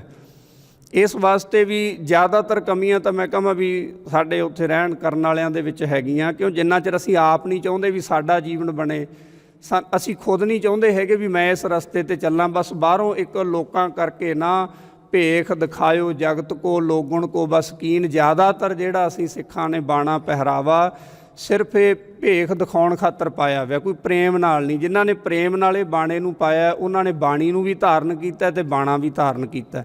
ਉਹ ਆਪਣੇ ਆਪ, ਕਈ ਲੋਕ ਕਿਸੇ ਮਜਬੂਰੀ ਦੇ ਮਾਰੇ ਵੀ ਮੈਂ ਸੰਸਥਾ 'ਚ ਜੁੜਿਆ ਹੋਇਆ, ਮੈਨੂੰ ਕਹਿਣਗੇ ਅੰਮ੍ਰਿਤਧਾਰੀ ਨਹੀਂ ਛਕ ਲਿਆ ਪਰ ਅੰਦਰ ਖਾਤੇ ਬਹੁਤ ਕੁਛ ਕਰਦਾ ਹੈ ਨਾ। ਇਸ ਵਾਸਤੇ ਵੀ ਜੀਵਨ ਉਹਨਾਂ ਦਾ ਉੱਚਾ ਸੁੱਚਾ ਹੋਣਾ ਚਾਹੀਦਾ ਹੈਗਾ। ਪਹਿਲੀ ਗੱਲ ਕਿਤੇ ਵੀ ਹੈ ਕਿਉਂ ਹੁਣ ਤਾਂ ਆਪਾਂ ਇਸ ਸਮਾਗਮ 'ਤੇ ਕਰਨਾ ਹੈਗਾ, ਥੋੜ੍ਹਾ ਥੋੜ੍ਹਾ ਕਰਕੇ ਮਹਾਰਾਜ ਕਿਰਪਾ ਕਰਨਗੇ, ਜਦੋਂ ਚੰਗੇ ਪਾਸੇ ਚੱਲਾਂਗੇ। ਫਿਰ ਪਿੰਡ ਪੱਧਰ 'ਤੇ ਵੀ ਹੋਵੇ ਥੋੜ੍ਹਾ ਥੋੜ੍ਹਾ, ਫਿਰ ਜਿੰਨੇ ਗੁਰਸਿੱਖ 10 ਜੁੜੇ ਆ, ਸਾਡੇ 10 ਦਾ ਜੀਵਨ ਇਹੋ ਜਿਹਾ ਹੋਵੇ ਵੀ ਸਾਡੇ ਜੀਵਨ ਤੋਂ ਵੇਖ ਕੇ ਕੁਝ ਲੋਕ ਜਿਹੜੇ ਉਹ ਪ੍ਰਭਾਵਿਤ ਹੋਣ ਅਤੇ ਉਹ ਕਹਿਣ ਵੀ ਮੈਂ ਇਹੋ ਜਿਹਾ ਸਿੱਖ ਬਣਨਾ। ਜਿੱਦਣ ਅਸੀਂ ਆਪਦੀਆਂ ਕਮੀਆਂ ਵੇਖਣ ਲੱਗ ਗਏ, ਆਪਣੇ ਅੰਦਰ ਵੇਖਣ ਲੱਗ ਗਏ ਮੇਰੇ 'ਚ ਕਮੀ ਹੈ, ਮੈਂ ਝੂਠ ਵੀ ਬੋਲਦਾ, ਮੈਂ ਨਿੰਦਿਆ ਵੀ ਕਰਦਾ, ਮੈਂ ਅੰਦਰੋਂ ਪਾਪੀ ਵਿਸ਼ਈ ਵਿਕਾਰੀ ਬਹੁਤ ਕੁਛ ਹੈ ਮੇਰੇ ਮਨ ਵਿੱਚੋਂ ਜਿਹੜਾ ਮੈਨੂੰ ਪਤਾ ਹੈਗਾ, ਅਤੇ ਜੇ ਮੈਂ ਉਹਨੂੰ ਅੰਦਰੋਂ ਕੱਢਣਾ ਸ਼ੁਰੂ ਕਰਤਾ ਵੀ ਮੈਂ ਸੱਚਮੁੱਚ ਗੁਰੂ ਕੀ ਜਿਹੜੀ ਮੱਤ ਨੂੰ ਉਹਨੂੰ ਧਾਰਨ ਕਰਨਾ, ਜਦੋਂ ਕਰਨ ਲੱਗ ਗਏ ਨਾ ਫਿਰ ਸਾਨੂੰ ਕਹਿਣ ਦੀ ਲੋੜ ਨਹੀਂ ਵੀ ਜੁੜੋ, ਫਿਰ ਸਾਡੇ ਜੀਵਨ ਦਾ ਹੀ ਅਸਰ ਜਿਹੜਾ ਪੈਣ ਲੱਗ ਜਾਣਾ। ਮਹਾਂਪੁਰਖਾਂ ਦੇ ਜੀਵਨ ਦਾ ਹੀ ਅਸਰ ਤੀ ਲੋਕਾਂ 'ਤੇ। ਲੱਖਾਂ ਲੋਕ ਜਿਹੜੇ ਆ ਉਹਨਾਂ ਦੇ ਪ੍ਰੇਮੀ ਬਣੇ ਹੋਏ ਆ, ਉਹਨਾਂ ਦਾ ਜ਼ਿਕਰ, ਉਹਨਾਂ ਦਾ ਨਾਮ ਰਸਨਾ 'ਤੇ ਲੈ ਕੇ ਵੀ ਉਹ ਸਮਝਦਾ ਵੀ ਸਾਡੀ ਰਸਨਾ ਪਵਿੱਤਰ ਹੋ ਜਾਂਦੀ ਹੈ। ਸਰੀਰ ਕਰਕੇ ਤਾਂ ਸਾਡੇ ਵਰਗੇ ਸੀਗੇ, ਪਰ ਸੁਰਤ ਕਰਕੇ ਸਾਡੇ ਵਰਗੇ ਨਹੀਂ ਸੀ ਹੈਗੇ। ਸੁਰਤ ਕਰਕੇ ਸਾਡੇ ਨਾਲੋਂ ਬਹੁਤ ਫਰਕ ਸੀ ਉਹਨਾਂ ਮਹਾਂਪੁਰਖਾਂ ਦਾ। ਅਸੀਂ ਸਰੀਰ ਕਰਕੇ ਤਾਂ ਸਿੱਖ ਦਿਸਦੇ ਹਾਂ, ਪਰ ਮਤ ਸੁਰਤ ਵਿਚਾਰ ਕਰਕੇ ਅਸੀਂ ਸਿੱਖ ਨਹੀਂ ਹੈਗੇ। ਇਸ ਵਾਸਤੇ ਸਾਡਾ ਜਿਹੜਾ ਸਭ ਤੋਂ ਪਹਿਲੀ ਗੱਲ ਤਾਂ ਮੈਂ ਕਹੂੰ ਵੀ ਆਪਣਾ ਆਪ ਸਵਾਰੀਏ ਆਪਾਂ ਸਾਰੇ ਕੋਸ਼ਿਸ਼, ਕਿਉਂ ਤੁਹਾਡੇ 'ਤੇ ਕਿਰਪਾ ਸਾਰਿਆਂ 'ਤੇ ਵੈਸੇ ਚੰਗੇ ਹੋ, ਮਹਾਰਾਜ ਨੇ ਕਿਰਪਾ ਕੀਤੀ ਹੈ। ਅਤੇ ਫਿਰ ਅਸੀਂ ਥੋੜ੍ਹਾ ਥੋੜ੍ਹਾ ਯਤਨ ਕਰਕੇ, ਕਿਉਂ ਹੁਣ ਕਰਾਂਗੇ ਬਹੁਤ ਮੁਸ਼ਕਲਾਂ ਦਾ ਵੀ ਸਾਹਮਣਾ ਕਰਨਾ ਪਊਗਾ, ਕਿਉਂਕਿ ਇਹਨਾਂ ਨੇ ਜਿਹੜਾ ਇਹ ਠੇਕੇਦਾਰੀ ਸਿਸਟਮ ਜਿਹੜਾ ਧਾਰਮਿਕ ਸਥਾਨਾਂ 'ਤੇ ਹੁਣ ਹੋਇਆ ਪਿਆ, ਮਾਇਆ ਕੇ ਵਪਾਰੀ ਬਣ ਗਏ। ਹੁਣ ਗੁਰੂ ਕੀਆਂ ਗੋਲਕਾਂ ਤੱਕ ਅਸੀਂ ਸੀਮਤ ਰਹਿ ਗਏ। ਲਾਉਣਾ ਤੇ ਗਰੀਬ ਦਾ ਮੂੰਹ ਸੀ ਗੁਰੂ ਕੀ ਗੋਲਕ, ਪਰ ਹੁਣ ਇਹ ਵੱਡਿਆਂ ਦਾ ਮੂੰਹ ਬਣ ਗਈ, ਹੋਰੇ ਪਾਸੇ ਲੱਗੀ ਜਾਂਦੀ ਹੈ। ਸਾਡਾ ਫਰਜ਼ ਬਣਦਾ ਸੀ ਵੀ ਬੱਚਿਆਂ ਨੂੰ, ਕੋਈ ਲੋੜਵੰਦ ਬੱਚੇ ਆ ਉਹਨਾਂ ਨੂੰ ਉਹੋ ਜਿਹੀ ਵਿੱਦਿਆ ਦਿੱਤੀ ਜਾਵੇ, ਉਸ ਵੱਲ ਸਾਡਾ ਧਿਆਨ ਨਹੀਂ। ਕੋਈ ਗਰੀਬ ਬੱਚੇ, ਮੈਂ ਕਹਿੰਦਾ ਵੀ ਗ੍ਰੰਥੀ ਸਿੰਘਾਂ ਦੇ ਬੱਚਿਆਂ ਦੀ ਸਾਂਭ ਸੰਭਾਲ, ਚੰਗੇ ਚੰਗੇ ਵਿੱਦਿਆ ਪੜ੍ਹਾ ਕੇ ਜਿਹੜੇ ਗੁਰੂ ਕੇ ਸਿੱਖ ਉੱਚੇ ਅਹੁਦਿਆਂ 'ਤੇ ਪਹੁੰਚਣ, ਬਾਣੀ ਵਾਲੇ। ਕੋਈ ਇਹ ਨਾ ਹੋਵੇ ਅਗਲਾ ਇਹ ਨਾ ਕਹੇ ਵੀ ਇਹ ਕੋਈ ਜੇ ਗ੍ਰੰਥੀ ਸਿੰਘ ਦਾ ਵਜ੍ਹਾ ਸਿੱਖ ਹੈਗਾ ਵੀ ਸਿੱਖ ਖਾਮਣੀ ਪੜ੍ਹੇ ਲਿਖੇ ਨਹੀਂ ਹੁੰਦੇ। ਪੜ੍ਹ ਲਿਖ ਕੇ ਉਚੇਰੀ ਵਿੱਦਿਆ ਲੈ ਕੇ ਸੋਹਣੇ ਅਹੁਦਿਆਂ 'ਤੇ ਰੁਤਬਿਆਂ 'ਤੇ ਪਹੁੰਚਾਂਗੇ, ਅਤੇ ਉੱਥੇ ਸਤਿਗੁਰੂ ਪਾਤਸ਼ਾਹ ਦੀ ਜਿੱਥੇ ਸਿੱਖੀ ਦਾ ਵੀ ਪ੍ਰਚਾਰ ਹੋਣਾ, ਕੋਈ ਤਗੜੇ ਤਗੜੇ ਅਹੁਦਿਆਂ 'ਤੇ ਕੋਈ ਚੰਗਾ ਗੁਰਸਿੱਖ ਬੈਠਾ ਹੋਊਗਾ। ਉਹ ਹੋਣਾ ਕਿੱਥੋਂ ਇਹੋ ਜਿਹੇ ਜਦੋਂ ਗੁਰਮਤਿ ਸਮਾਗਮਾਂ 'ਚ ਮਿਲ ਕੇ ਬੈਠਾਂਗੇ, ਇੱਥੇ ਕੋਈ ਗੁਰਮਤ ਦੀ ਗੱਲ ਹੋਊਗੀ। ਕਿਉਂ ਉੱਥੇ ਤਾਂ ਗੱਲ ਇਹ ਤਾਂ ਜੇ ਮੈਂ ਕਹਿਣਾ ਵੀ ਨਾ ਸਾਂਭਿਆ ਗਿਆ, ਆਉਣ ਵਾਲਾ ਸਮਾਂ ਇਹੋ ਜਿਹਾ ਆ ਜਾਣਾ ਵੀ ਇੱਥੇ ਨੱਚਣ ਗਾਉਣ ਵੀ ਸ਼ੁਰੂ ਹੋ ਜਾਣਾ ਧਾਰਮਿਕ ਸਥਾਨਾਂ 'ਤੇ। ਜਿਹਨੂੰ ਪਤਾ ਲੱਗੂ ਵੀ ਇਹ 'ਚ ਇਨਕਮ ਜ਼ਿਆਦਾ ਗਈ, ਇਹ ਸਾਈਡ 'ਤੇ ਲਾ ਲਿਆ ਕਰਨਗੇ ਉਹੋ ਜਿਹਾ ਖਾੜਾ। ਪਰ ਇਹਦੇ ਵਾਸਤੇ ਚੱਲੇ ਆ, ਮਹਾਰਾਜ ਨੇ ਕਿਰਪਾ ਕੀਤੀ ਹੈ, ਬਹੁਤ ਸੋਹਣੀ ਗੱਲ ਹੈ, ਸਤਿਗੁਰੂ ਕਿਰਪਾ ਕਰਨਗੇ। ਇਸ ਵਾਸਤੇ ਵੀ ਇੱਕ ਤਾਂ ਜਿਹੜਾ ਦੁਕਾਨਾਦਾਰੀਆਂ ਜਿਹੜੀਆਂ ਉਹ ਇਹ ਤੋਂ ਬਾਹਰ ਹੋਵੇ, ਸਥਾਨ ਤੋਂ ਬਾਹਰ। ਚਲੋ ਜੇ ਆਪਾਂ ਕਹਿੰਦੇ ਵੀ ਉਹਨਾਂ ਦਾ ਰੁਜ਼ਗਾਰ ਹੈ, ਬਾਹਰ ਬਥੇਰੀ ਜਗ੍ਹਾ ਪਈ ਹੈ। ਜਿਹੜੀ ਚਾਰ ਦੀਵਾਰੀ ਹੈ 2-3 ਅਸਥਾਨਾਂ ਦੀ, ਉਹਦੇ ਅੰਦਰ ਸਿਰਫ ਸੰਗਤ ਹੋਵੇ ਅਤੇ ਨਾਮ ਦੀ ਗੱਲ ਹੋਵੇ। ਥਾਂ ਥਾਂ 'ਤੇ ਬੈਨਰ ਬੋਰਡ ਉਸ ਤਰ੍ਹਾਂ ਦੇ ਲੱਗੇ ਹੋਣ, ਜਿਹਨੂੰ ਲੰਘਿਆ ਰਾਹੀ ਜਿਹੜਾ ਪੜ੍ਹਨ ਵਾਸਤੇ ਮਜਬੂਰ ਹੋ ਜੇ ਵੀ ਇਹ ਸੰਤਾਂ ਦੇ ਜੀਵਨ ਬਾਰੇ ਦੱਸਿਆ ਕੀ ਹੈ। ਅਸੀਂ ਚੀਮਾ ਸਾਹਿਬ ਗਏ ਸੀ ਪਿੱਛੇ ਜੇ, ਉਹਨਾਂ ਨੇ ਉਹ ਸੋਹਣਾ ਇੱਕ ਸਾਖੀ ਰੂਪ ਦੇ ਵਿੱਚ ਨਾ ਵੱਡੇ ਵੱਡੇ ਜਿਹੜੇ ਚਾਰਟ ਉਹਨਾਂ ਨੇ ਬਣਾ ਕੇ ਲਾਏ ਹੋਏ ਸੀ, ਜਿਵੇਂ ਪ੍ਰਦਰਸ਼ਨੀ ਹੁੰਦੀ ਹੈ, ਅਤੇ ਉਹ ਬਹੁਤ ਸੋਹਣਾ ਸੀਗਾ। ਵੀ ਉਸ ਤਰ੍ਹਾਂ ਦੇ ਜਿਹੜੇ ਉਪਰਾਲੇ ਆਪਾਂ ਇੱਥੇ ਕਰਾਂਗੇ, ਕਰਕੇ ਥਾਂ ਥਾਂ 'ਤੇ ਖੂੰਜਿਆਂ 'ਤੇ ਜਦੋਂ ਲੱਗੇ ਹੋਣਗੇ ਨਾ, ਅਤੇ ਉਹ ਬੈਨਰ ਬੋਰਡ ਨੂੰ ਪੜ੍ਹ ਕੇ ਵੀ ਬਹੁਤ ਲੋਕਾਂ ਦਾ ਜੀਵਨ ਜਿਹੜਾ ਉਹਦਾ ਬਦਲ ਜਾਣਾ ਹੈਗਾ। ਜਦੋਂ ਆਪਾਂ ਲਾਇਆ ਹੀ ਨਹੀਂ ਹੈਗਾ, ਲੋਕਾਂ ਨੂੰ ਦਿਖਦਾ ਨਹੀਂ ਹੈਗਾ ਕੁਛ, ਉਹ ਉਸੇ ਤਰ੍ਹਾਂ ਆ ਕੇ ਨਮਸਕਾਰਾਂ ਕਰਕੇ ਮੁੜ ਜਾਣਗੇ। ਥੋੜ੍ਹਾ ਥੋੜ੍ਹਾ ਅਸੀਂ ਪ੍ਰਚਾਰ ਦਾ ਸਾਧਨ ਵੀ ਛੋਟੇ ਵੱਡੇ ਚਾਰਟ ਜਿਹੜਾ ਲਾ ਕੇ ਉਹ ਵੀ ਕਰੀਏ। ਬਾਕੀ ਜਿਹੜੇ ਜਿਵੇਂ ਹੁਣ ਪਿੰਡਾਂ ਦੀਆਂ ਜਿਹੜੀਆਂ ਹੈਗੀਆਂ ਕਮੇਟੀਆਂ ਜਿਹੜੇ ਲੰਗਰ ਲਾਉਂਦੇ ਆ, ਉਹਨਾਂ ਦੀ ਟਰੈਕਟਰ ਟਰਾਲੀਆਂ ਆਉਂਦੇ ਆ, ਕਿਉਂ ਬਾਕੀ ਤਾਂ ਸੰਗਤ ਵਾਲੇ ਬਾਹਰ ਖੜ੍ਹ ਜਾਂਦੇ ਆ। ਉਹ ਰਾਤ ਬਰਾਤੇ ਫਿਰ ਉਹਨਾਂ ਨੇ ਲਾ ਕੇ ਭਾਵੇਂ ਧਾਰਮਿਕ ਗੀਤ ਲਾ ਕੇ ਚੱਲਦੇ ਆ, ਪਰ ਉਹ ਇੱਕ ਤਰ੍ਹਾਂ ਉਹ ਆਪਣਾ ਆਪ ਜਿਹਾ ਦਿਖਾਉਂਦੇ ਹੁੰਦੇ ਹੈਗੇ। ਆਪਣੇ ਟਰੈਕਟਰਾਂ ਦੀ ਜਿਹੜੀ ਸ਼ੋਭਾ ਕਰਨੀ ਜਾਂ ਕਿਸੇ ਤਰ੍ਹਾਂ ਵੀ ਉਹ ਚੰਗਾ ਨਹੀਂ ਰਹਿੰਦਾ। ਹਾਲਾਂਕਿ ਚਾਹੀਦਾ ਜੇ ਸ਼ਾਮ ਦੇ ਸਮੇਂ ਤੁਰੀ ਫਿਰਦੀ ਹੈ ਸੰਗਤ ਤੇ ਉੱਥੇ ਜਾਪ ਕਰੇ। ਮਹਾਂਪੁਰਖਾਂ ਦਾ ਜਿਹੋ ਜਿਹਾ ਜੀਵਨ ਸੀਗਾ, ਜਿਸ ਰਸਤੇ ਉਹ ਸਾਨੂੰ ਲਾ ਕੇ ਗਏ ਹੈਗੇ, ਉਸ ਸਮੇਂ ਲੱਖਾਂ ਲੋਕਾਂ ਨੂੰ ਕਹਿੰਦੇ ਬਾਟੇ ਤਿਆਰ ਹੁੰਦੇ ਸੀ, ਉਹਨਾਂ ਨੇ ਤਾਂ ਅੰਮ੍ਰਿਤ ਦੇ ਕੜਾਹੇ ਤਿਆਰ ਕਰਕੇ ਵਰਤਾਏ ਹੋਏ ਸੀਗੇ। ਐਡਾ ਵੱਡਾ ਜੀਵਨ ਸੀਗਾ ਅਤੇ ਜਿੱਡਾ ਉੱਚਾ ਸੁੱਚਾ ਉਹਨਾਂ ਦਾ ਜੀਵਨ ਸੀ, ਅਸੀਂ ਓਨੀ ਦ੍ਰਿੜਤਾ ਨਾਲ ਓਨਾ ਹੰਬਲਾ ਮਾਰ ਕੇ ਪ੍ਰਚਾਰ ਨਹੀਂ ਕਰ ਸਕੇ। ਬਸ ਆਪਣੇ 'ਚ ਉੱਥੋਂ ਦੇ ਪ੍ਰਬੰਧਕਾਂ 'ਚ ਖਾਸ ਕਰਕੇ, ਚਲੋ ਪਿੰਡ ਪੱਧਰ 'ਤੇ ਜਿੰਨਾ ਆਪਾਂ ਇਲਾਕੇ ਵਾਲੇ ਕਰਦੇ ਆ ਉਹ ਚੰਗੀ ਗੱਲ ਆ। ਮੇਨ ਚਾਹੀਦਾ ਸੀ ਫਰਜ਼ ਉਹਨਾਂ ਦਾ ਬਣਦਾ ਜਿਹਨੂੰ ਕੋਈ ਜ਼ਿੰਮੇਵਾਰੀ ਮਿਲੀ ਹੋਵੇ ਵੀ ਸਾਡੇ 'ਤੇ ਮਹਾਰਾਜ ਨੇ ਕਿਰਪਾ ਕੀਤੀ, ਇਹਨਾਂ ਸਥਾਨਾਂ ਦੀ ਸੇਵਾ ਮਿਲੀ ਹੈ, ਕੋਈ ਪੂਰਬਲੇ ਜਨਮ ਕਰਮਾਂ ਦਾ ਫਲ ਹੈਗਾ। ਇਸ ਸਥਾਨ 'ਤੇ ਤਾਂ ਆ ਜਾਣੀ ਵੱਡੀ ਗੱਲ ਹੈਗੀ। ਅਤੇ ਜਿਨ੍ਹਾਂ ਨੂੰ ਗੁਰੂ ਕੀ ਗੋਦ ਵਿੱਚ ਬੈਠਣਾ, ਜਿਨ੍ਹਾਂ ਨੂੰ ਸਾਰੀ ਜ਼ਿੰਮੇਵਾਰੀ ਸੀ, ਹਮੇਸ਼ਾ ਕਹਿੰਦੇ ਹੁੰਦੇ ਵੀ ਜਿਹੜੇ ਗੁਰੂ ਰਾਮਦਾਸ ਮਹਾਰਾਜ ਨੇ ਜਿਵੇਂ ਉਸ ਸਮੇਂ ਗੁਰੂ ਘਰਾਂ ਦੀਆਂ ਸੇਵਾਵਾਂ ਕਰਾਉਂਦੇ ਰਹੇ ਹੈਗੇ, ਅਤੇ ਉਹ ਸਤਿਗੁਰੂ ਪਾਤਸ਼ਾਹ ਵੀ ਇੱਕ ਤਰ੍ਹਾਂ ਉਹਦੀ ਸੇਵਾ ਵੀ ਕਰਦੇ, ਨਾਲ ਪ੍ਰਚਾਰ ਵੀ ਕਰਦੇ ਸੀ। ਸਾਡੇ ਪ੍ਰਬੰਧਕਾਂ ਦੇ ਹਿੱਸੇ ਉਹ ਜ਼ਿੰਮੇਵਾਰੀ ਆਈ ਹੋਈ ਹੈ ਜਿਹੜੀ ਗੁਰੂ ਮਹਾਰਾਜ ਕਰਾਉਣ ਵਾਲੇ ਧਾਰਮਿਕ ਸਥਾਨਾਂ ਦੀ ਸੇਵਾ ਕਰਾਉਣੀ, ਬਣਾਉਣਾ ਅਤੇ ਨਾਲ ਪ੍ਰਚਾਰ ਕਰਨਾ। ਇਸੇ ਤਰ੍ਹਾਂ ਸੰਗਤ ਦਾ ਜਿਹੜਾ ਫਰਜ਼ ਬਣਦਾ ਵੀ ਧਾਰਮਿਕ ਸਥਾਨ ਵੀ ਬਣਾਈ ਜਾਣੇ ਹੈ ਅਤੇ ਨਾਲ ਸੰਗਤ ਨੂੰ ਪ੍ਰਚਾਰ ਕਰਕੇ ਵਧਾਉਣਾ, ਜੋੜਨਾ। ਅਸੀਂ ਇਹ ਵੇਖਣਾ ਵੀ ਪਿਛਲੇ ਸਾਲ ਕਿੰਨੀ ਕੁ ਸੰਗਤ ਸੀ, ਇਸ ਸਾਲ ਕੀ ਰਿਜ਼ਲਟ ਹੋਇਆ, ਕੋਈ ਅੰਮ੍ਰਿਤਧਾਰੀ ਕਿੰਨੇ ਕੁ ਬਣੇ ਆ, ਕਿੰਨੀ ਕੁ ਸੰਗਤ ਗੁਰਸਿੱਖ ਜਵਾਕ ਤਾਂ ਸਾਡੇ ਪਤਿਤ ਹੁੰਦੇ ਜਾਂਦੇ ਆ। ਅਸੀਂ ਕੀ ਕਰਾਂਗੇ ਫਿਰ ਵੱਡੇ ਵੱਡੇ ਜੋੜ ਮੇਲੇ ਬਣਾ ਕੇ, ਜਦੋਂ ਸਾਨੂੰ ਪਿੰਡ ਪੱਧਰ 'ਤੇ ਲੱਗਦਾ ਵੀ ਸੰਗਤ ਇੰਨੀ ਕੁ ਹੈ। ਇਸ ਸਾਲ 5-7 ਨੇ ਕੇਸ ਕਤਲ ਕਰਾਤੇ, 10 ਨੇ ਕਰਾਤੇ, ਵੀ ਅਸੀਂ ਤਾਂ ਕਪੂਤ ਹੋਏ ਪਏਆਂਗੇ ਕਿਉਂਕਿ ਸਾਡਾ ਕੋਈ ਪ੍ਰਚਾਰ ਦਾ ਅਸਰ ਤਾਂ ਹੋ ਨਹੀਂ ਰਿਹਾ। ਫਿਰ ਸਾਨੂੰ ਉੱਥੇ ਸੋਚਣ ਵਿਚਾਰਨ ਦੀ ਲੋੜ ਪਊ ਵੀ ਕਮੀ ਕਿੱਥੇ ਹੈਗੀ, ਕਿਸ ਗੱਲ 'ਚ, ਕਿ ਸਾਡੇ 'ਚ ਕੋਈ ਕਮੀ ਹੈ, ਅਸੀਂ ਕੋਈ ਉਹੋ ਜਿਹਾ ਉਦਮ ਉਪਰਾਲਾ ਨਹੀਂ ਕਰ ਰਹੇ ਹੈਗੇ। ਸੋ ਇਸ ਵਾਸਤੇ ਬਈ ਸਾਰੇ ਰਲ ਮਿਲ ਕੇ ਜੁੜ ਕੇ ਪਿੰਡ ਪੱਧਰ 'ਤੇ ਵੀ ਅਤੇ ਉੱਥੇ ਵੀ ਸੰਸਥਾਵਾਂ ਨੂੰ ਮਿਲ ਕੇ ਜਿਹੜੇ ਸੇਵਾ ਨਿਭਾਉਂਦੇ ਆ ਉਹਨਾਂ ਨੂੰ ਬੇਨਤੀ ਕਰੀਏ ਵੀ ਜਿਹੜਾ ਅਸਲ ਮਾਰਗ ਹੈ ਇੱਥੋਂ ਦਾ, ਜਿਹੜਾ ਇੱਥੇ ਕਰਨ ਵਾਲਾ ਕਰਮ ਹੈ, ਗੁਰਮਤਿ ਦਾ ਪ੍ਰਚਾਰ ਕਰਨਾ, ਇੱਥੇ ਆਈ ਗਈ ਸੰਗਤ ਨੂੰ ਜਿਹੜਾ ਉੱਥੇ ਦਾ ਮਾਹੌਲ ਇਹੋ ਜਿਹਾ ਬਣ ਜੇ, ਜਿਹੜਾ ਆਵੇ ਉਹ ਕਵੇ ਵਾਕਈ ਮੈਂ ਗੁਰੂ ਕੇ ਸਥਾਨ 'ਤੇ ਆਇਆ। ਗੁਰੂਦੁਆਰੇ ਜਾਏ ਸੋਝੀ ਪਾਏ ਸੀ, ਉੱਥੇ ਕਾਹਦੀ ਸੋਝੀ ਮਿਲਦੀ ਹੈ, ਬੰਗਾਂ ਚੂੜੀਆਂ ਦੀਆਂ ਦੁਕਾਨਾਂ ਲਾਈਆਂ ਪਈਆਂ, ਨਾਚ ਗਾਣ ਕੀ ਕੁਛ ਕਿਹੋ ਜਿਹਾ ਕੁਛ ਹੁੰਦਾ, ਸ਼ਰਾਬਾਂ ਕਬਾਬਾਂ ਉਹ ਝੂਲਿਆਂ ਵਾਲੇ ਪੀ ਜਾਂਦੇ ਹੈਗੇ। ਉੱਥੇ ਕਿਹੜਾ ਬੰਦਾ ਕੀ ਸੋਝੀ ਲਊਗਾ, ਕੋਈ ਸੁਲਫੇ ਸੂਟੇ ਲਾਈ ਜਾਂਦਾ, ਉਹਨੂੰ ਵੇਖ ਕੇ ਜਿਹੜਾ ਕੋਈ ਪਹਿਲੀ ਵਾਰੀ ਆਇਆ ਉਹ 'ਤੇ ਕੀ ਅਸਰ ਹੋਊਗਾ ਬਈ ਮੈਂ ਕਿੱਥੇ ਆਇਆ ਸੀ। ਅਤੇ ਇੱਥੋਂ ਤਾਂ ਵੀ ਇਹ ਬੰਦਿਆਂ ਦੇ ਅੰਦਰ, ਨੇੜੇ ਰਹਿਣ ਵਾਲਿਆਂ ਦੇ ਅੰਦਰ ਡਰ ਪੈ ਨਹੀਂ ਹੈਗਾ, ਇੱਥੋਂ ਦੇ ਪ੍ਰਬੰਧਕ ਕੀ ਕਰਦਾ, ਇੱਥੋਂ ਦਾ ਪ੍ਰਸ਼ਾਸਨ ਕੀ ਕਰਦਾ, ਉਹਨਾਂ ਉਹ ਸਾਈਡਾਂ 'ਤੇ ਖੜ੍ਹੇ ਰਹਿੰਦੇ, ਉਹ ਤਾਂ ਬਸ ਇੱਕ ਡਿਊਟੀ ਨਿਭਾਉਂਦੇ ਹੁੰਦੇ ਆ। ਤਾਂ ਇਸ ਵਾਸਤੇ ਥੋੜ੍ਹਾ ਜਿਹਾ ਸਖਤ ਰੂਪ ਵਿੱਚ ਵੀ ਤਾੜਨਾ ਕਰਕੇ ਉਹਨਾਂ ਨੂੰ ਵੀ ਭਾਈ ਤੁਹਾਡਾ ਫਰਜ਼ ਬਣਦਾ, ਤੁਹਾਡੇ ਹਿੱਸੇ ਡਿਊਟੀ ਆਈ ਹੈਗੀ, ਇਹਨੂੰ ਅਸੀਂ ਨਿਭਾਈਏ ਸਾਰੇ, ਵੀ ਅਸੀਂ ਰਲ ਮਿਲ ਕੇ ਤੁਹਾਡਾ ਸਾਥ ਦੇਵਾਂਗੇ। ਆਪਾਂ ਕਹੀਏ ਵੀ ਤੁਸੀਂ ਉੱਦਮ ਕਰੋ, ਅਸੀਂ ਤੁਹਾਡੇ ਨਾਲ ਆ, ਤੁਹਾਨੂੰ ਕਿਸੇ ਗੱਲ ਤੋਂ ਕੋਈ ਰੋਕਦਾ ਟੋਕਦਾ, ਕੋਈ ਕੁਛ ਕਹਿੰਦਾ ਹੈ ਤਾਂ 40-50 ਪਿੰਡਾਂ ਦੀ ਜਿਹੜੀ ਸੰਗਤ ਆ ਉਹ ਤੁਹਾਨੂੰ ਸਹਿਯੋਗ ਦੇਊਗੀ। ਚੰਗਾ ਕੰਮ ਕਰੋ ਕਿਉਂਕਿ ਸੱਚੇ ਮਾਰਗ ਚੱਲਦੇ ਆ, ਉਸਤਤ ਕਰੇ ਜਹਾਨ। ਹੁਣ ਥਾਂ ਥਾਂ 'ਤੇ ਕਿਉਂ ਉਹਨਾਂ ਨੂੰ ਲਾਹਣਤਾਂ ਪੈਂਦੀਆਂ ਨੇ, ਕਿਉਂਕਿ ਉਹ ਸੱਚ ਦੇ ਰਾਹ 'ਤੇ ਚੱਲੇ ਨਹੀਂ ਹੋਏ। ਕਈ ਤਰ੍ਹਾਂ ਦੀਆਂ ਕਮੀਆਂ ਪੇਸ਼ੀਆਂ ਨੇ ਪਿੰਡਾਂ 'ਚ, ਲੋਕ ਇੱਕ ਬਸ ਸਾਹਮਣੇ ਨਹੀਂ ਕਹਿੰਦੇ ਹੈਗੇ ਪਰ ਅੰਦਰ ਖਾਤੇ ਬਹੁਤ ਕੁਛ ਬੋਲਦੇ ਆ। ਇਸ ਵਾਸਤੇ ਗੁਰੂ ਮਹਾਰਾਜ ਕਿਰਪਾ ਕਰਨ, ਅਸੀਂ ਸੋਹਣਾ ਸਾਰਾ ਉਦੋਂ ਉਪਰਾਲਾ ਜਿਹੜਾ ਕੀਤਾ, ਮਹਾਂਪੁਰਖ ਕਿਰਪਾ ਕਰਨ, ਬਲ ਬਖਸ਼ਣਗੇ। ਜਦੋਂ ਇਸ ਰਸਤੇ 'ਤੇ ਚੱਲਾਂਗੇ ਉਹਨਾਂ ਦੇ ਪਾਏ ਹੋਏ ਪੂਰਨਿਆਂ ਨੂੰ ਕਮਾਉਣ ਦਾ ਯਤਨ ਕਰਾਂਗੇ ਅਤੇ ਗੁਰਮਤਿ ਦਾ ਪ੍ਰਚਾਰ ਹੋਵੇ, ਉੱਥੇ ਗੁਰ ਇਤਿਹਾਸ ਤੋਂ ਜਾਣੂ ਕਰਾਇਆ ਜਾਵੇ, ਗੁਰਬਾਣੀ ਸੰਥਿਆ ਦੀਆਂ ਕਲਾਸਾਂ ਹੋਣ। ਜੇ ਹੋਰ ਨਹੀਂ 3 ਦਿਨ ਆਉਣਗੇ, ਕੋਈ ਨਾਮ ਸਿਮਰਨ ਦੇ ਜਿਹੜੇ ਥਾਂ ਥਾਂ 'ਤੇ ਪੜਾਅ ਲੱਗੇ ਹੋਣ, ਬੈਠੇ 10 ਮਿੰਟ ਸੰਗਤ ਜਿਹੜੀ ਬਹਿ ਕੇ ਨਾ ਉੱਥੇ ਕੋਈ ਸਿਮਰਨ ਕਰਕੇ ਜਾਵੇ। ਜਦੋਂ ਉਹ ਜੀ ਤਾਂ ਗੱਲ ਇਹ ਹੈ ਨਹੀਂ, ਵੱਖਰੀਆਂ ਵੱਖਰੀਆਂ ਸਟਾਲਾਂ ਪੜਾਅ ਲੱਗੇ ਨੇ ਅਤੇ ਸੰਗਤ ਰੂਪ ਵਿੱਚ ਉੱਥੇ ਫਿਰ ਅਗਲਾ ਕੋਈ ਬਹਿੰਦਾ ਨਹੀਂ, ਜਿੱਥੇ ਬੈਠਣ ਉੱਥੇ ਹੀ ਨਾਮ ਦੀਆਂ ਆਵਾਜ਼ਾਂ ਆਉਣ।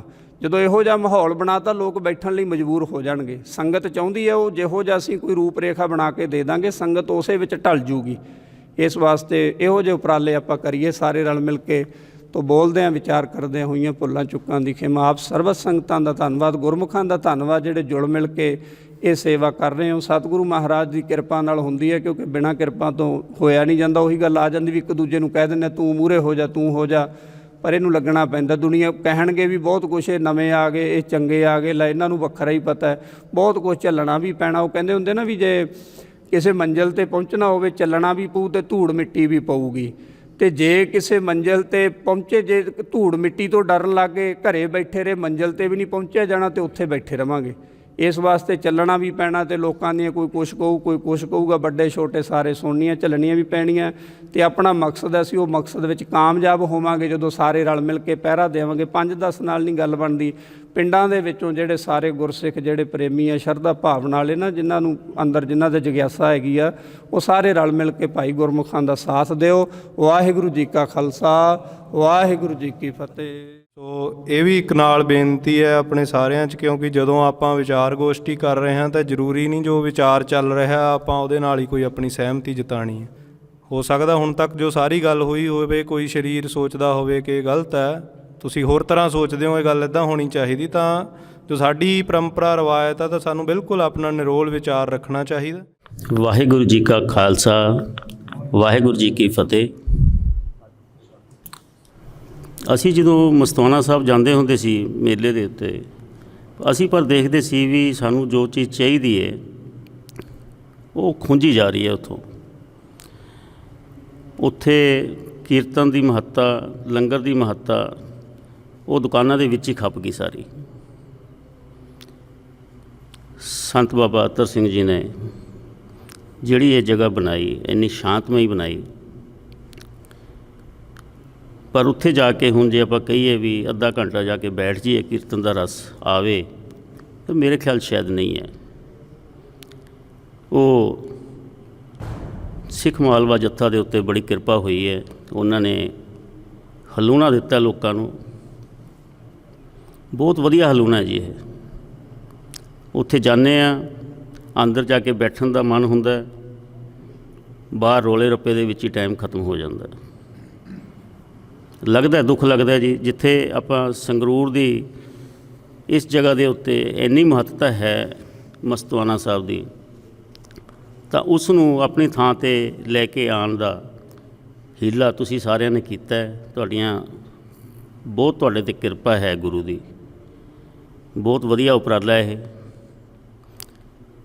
ਮਤੇ ਵੀ ਤੁਸੀਂ ਲੈ ਆਏ ਹੋ। ਅਸੀਂ ਵੀ ਆਪਣੇ ਕਮੇਟੀ ਦੇ ਵਿੱਚ ਕੁਝ ਬੰਦਿਆਂ ਨਾਲ ਜ਼ਿਕਰ ਕੀਤਾ ਸੀਗਾ, ਪੜ੍ਹਿਆ ਸਾਰਾ, ਅਤੇ ਅਸੀਂ ਆਪ ਜੀ ਨੂੰ ਬਸ ਥੋੜ੍ਹਾ ਜਿਹਾ ਉੱਧਰ ਕੰਮ ਚੱਲ ਰਿਹਾ ਸੀਗਾ, ਕੰਮ ਚੱਲਣ ਕਰਕੇ ਥੋੜ੍ਹਾ ਜਿਹਾ ਇੱਧਰ ਨਹੀਂ ਧਿਆਨ ਦਿੱਤਾ ਜਾ ਸਕਿਆ। ਪਰ ਮੈਂ ਆਪ ਜੀ ਨੂੰ ਵਿਸ਼ਵਾਸ ਦਿਵਾਉਂਦਾ, ਮਤੇ ਦੇ ਬਿਲਕੁਲ ਅਸੀਂ ਹੱਕ ਦੇ ਵਿੱਚ ਹੈਗੇ ਹਾਂ ਜੀ। ਸਾਡੀ ਕਮੇਟੀ ਵੀ ਮਤੇ ਦੇ ਹੱਕ 'ਚ ਹੈ। ਬਕਾਇਦਾ ਜਲਦੀ ਅਸੀਂ ਰਿਟਨ ਦੇ ਵਿੱਚ ਤੁਹਾਨੂੰ ਜਿਵੇਂ ਤੁਸੀਂ ਕਹੋਗੇ ਤੁਹਾਨੂੰ ਲਿਖ ਕੇ ਦੇ ਦਿਆਂਗੇ। ਅਸੀਂ ਕਹਿੰਦੇ ਹਾਂ ਵੀ ਜਿਹੜਾ ਹੁਣ ਪ੍ਰੋਗਰਾਮ ਆਵੇ ਇਸ ਸਾਲ ਦਾ, ਉਹ ਸ਼ਾਂਤਮਈ ਢੰਗ ਦੇ ਨਾਲ ਹੋਵੇ। ਔਰ ਦੂਸਰੀ ਮੈਂ ਇੱਕ ਬੇਨਤੀ ਕਰਦਾ ਵੀ ਤੁਸੀਂ ਇਹ ਕਿਹਾ ਵੀ ਹਾਂ ਵੀ ਠੀਕ ਹੈ, ਦੁਕਾਨਾਂ ਵਗੈਰਾ ਜਿਹੜੀਆਂ ਹੈਗੀਆਂ ਨੇ ਹਦੂਦ ਤੋਂ ਬਾਹਰ ਲੱਗਣ। ਗੁਰੂ ਘਰ ਦੇ ਵਿੱਚ ਮਸਤਾਨਾ ਸਾਹਿਬ ਪੈਸੇ ਦੀ ਕੋਈ ਕਮੀ ਨਹੀਂ ਹੈ, ਚੜ੍ਹਾਵਾ ਦੇਣ ਵਾਲੀ ਦੁਨੀਆ ਬਹੁਤ ਹੈ। ਪਰ ਜਿੱਥੇ ਤੱਕ ਮੈਂ ਸੋਚਦਾ ਵੀ ਜਿਹੜਾ ਉੱਥੇ ਬੰਦਾ ਜਾ ਕੇ ਇੱਕ ਦਿਨ ਲਈ ਲਾਉਂਦਾ, ਬਾਹਰ ਲਾਵੇ ਜਾ ਕੇ ਆਊਟਰ 'ਤੇ, ਅੰਦਰੋਂ ਬੰਦ ਕੀਤੇ ਜਾਣ, ਬਹੁਤ ਵਧੀਆ ਹੈ। ਔਰ ਨਾਲ ਇਹ ਵੀ ਕਿਹਾ ਜਾਵੇ ਵੀ ਗਰੀਬ ਜਨਤਾ ਹੈਗੀ ਹੈ, ਜੇ ਉਹਨਾਂ ਨੂੰ ਬਾਹਰ ਥਾਂ ਲੈਣੀ ਵੀ ਹੈ ਤਾਂ ਜਿਵੇਂ ਆਪਾਂ ਕਹਿ ਦਿੰਦੇ ਹਾਂ ਜੀ, ਗਰੀਬ ਦਾ ਮੂੰਹ ਗੁਰੂ ਦੀ ਗੋਲਕ, ਵੀ ਉਹਨਾਂ ਨੂੰ ਪੈਸੇ ਲੈ ਕੇ ਜਾਂ ਠੇਕੇ 'ਤੇ ਲੈ ਕੇ ਨਾ ਥਾਂ ਦਿੱਤੀ ਜਾਵੇ। ਉਹ ਇੱਕ ਦਿਨ ਲਈ ਆਉਂਦੇ ਨੇ, ਪਤਾ ਨਹੀਂ ਵਿਚਾਰੇ ਕਿਵੇਂ ਘਰ ਚੱਲਦੇ ਨੇ ਉਹਨਾਂ ਦੇ। ਅਤੇ ਮੇਰੀ ਆਪਣੀ ਸ਼ਾਇਦ ਇਹੀ ਸਮਝ ਹੈ, ਹੋ ਸਕਦਾ ਮੈਂ ਗਲਤ ਹੋਵਾਂ, ਮਾफ़ ਕਰਨਾ। ਬਾਕੀ ਸਾਰੀ ਸੰਗਤ ਗੁਰਦੁਆਰਾ ਸਾਹਿਬ ਸੰਤਪੁਰਾ ਪਟਿਆਲਾ ਗੇਟ ਸੰਗਰੂਰ ਦੀ ਆਪ ਜੀ ਦੇ ਨਾਲ ਹੈ। ਜਿੱਥੇ ਜਿੱਥੇ ਤੁਸੀਂ ਕਹੋਗੇ ਮੈਂ ਵਿਸ਼ਵਾਸ ਦਿਵਾਉਂਦਾ, ਜਿੱਥੇ ਜਿੱਥੇ ਤੁਸੀਂ ਕਹੋਗੇ ਅਸੀਂ ਜਾ ਕੇ ਖੜਾਂਗੇ। ਵਾਹਿਗੁਰੂ ਜੀ ਕਾ ਖਾਲਸਾ, ਵਾਹਿਗੁਰੂ ਜੀ ਕੀ ਫਤਿਹ।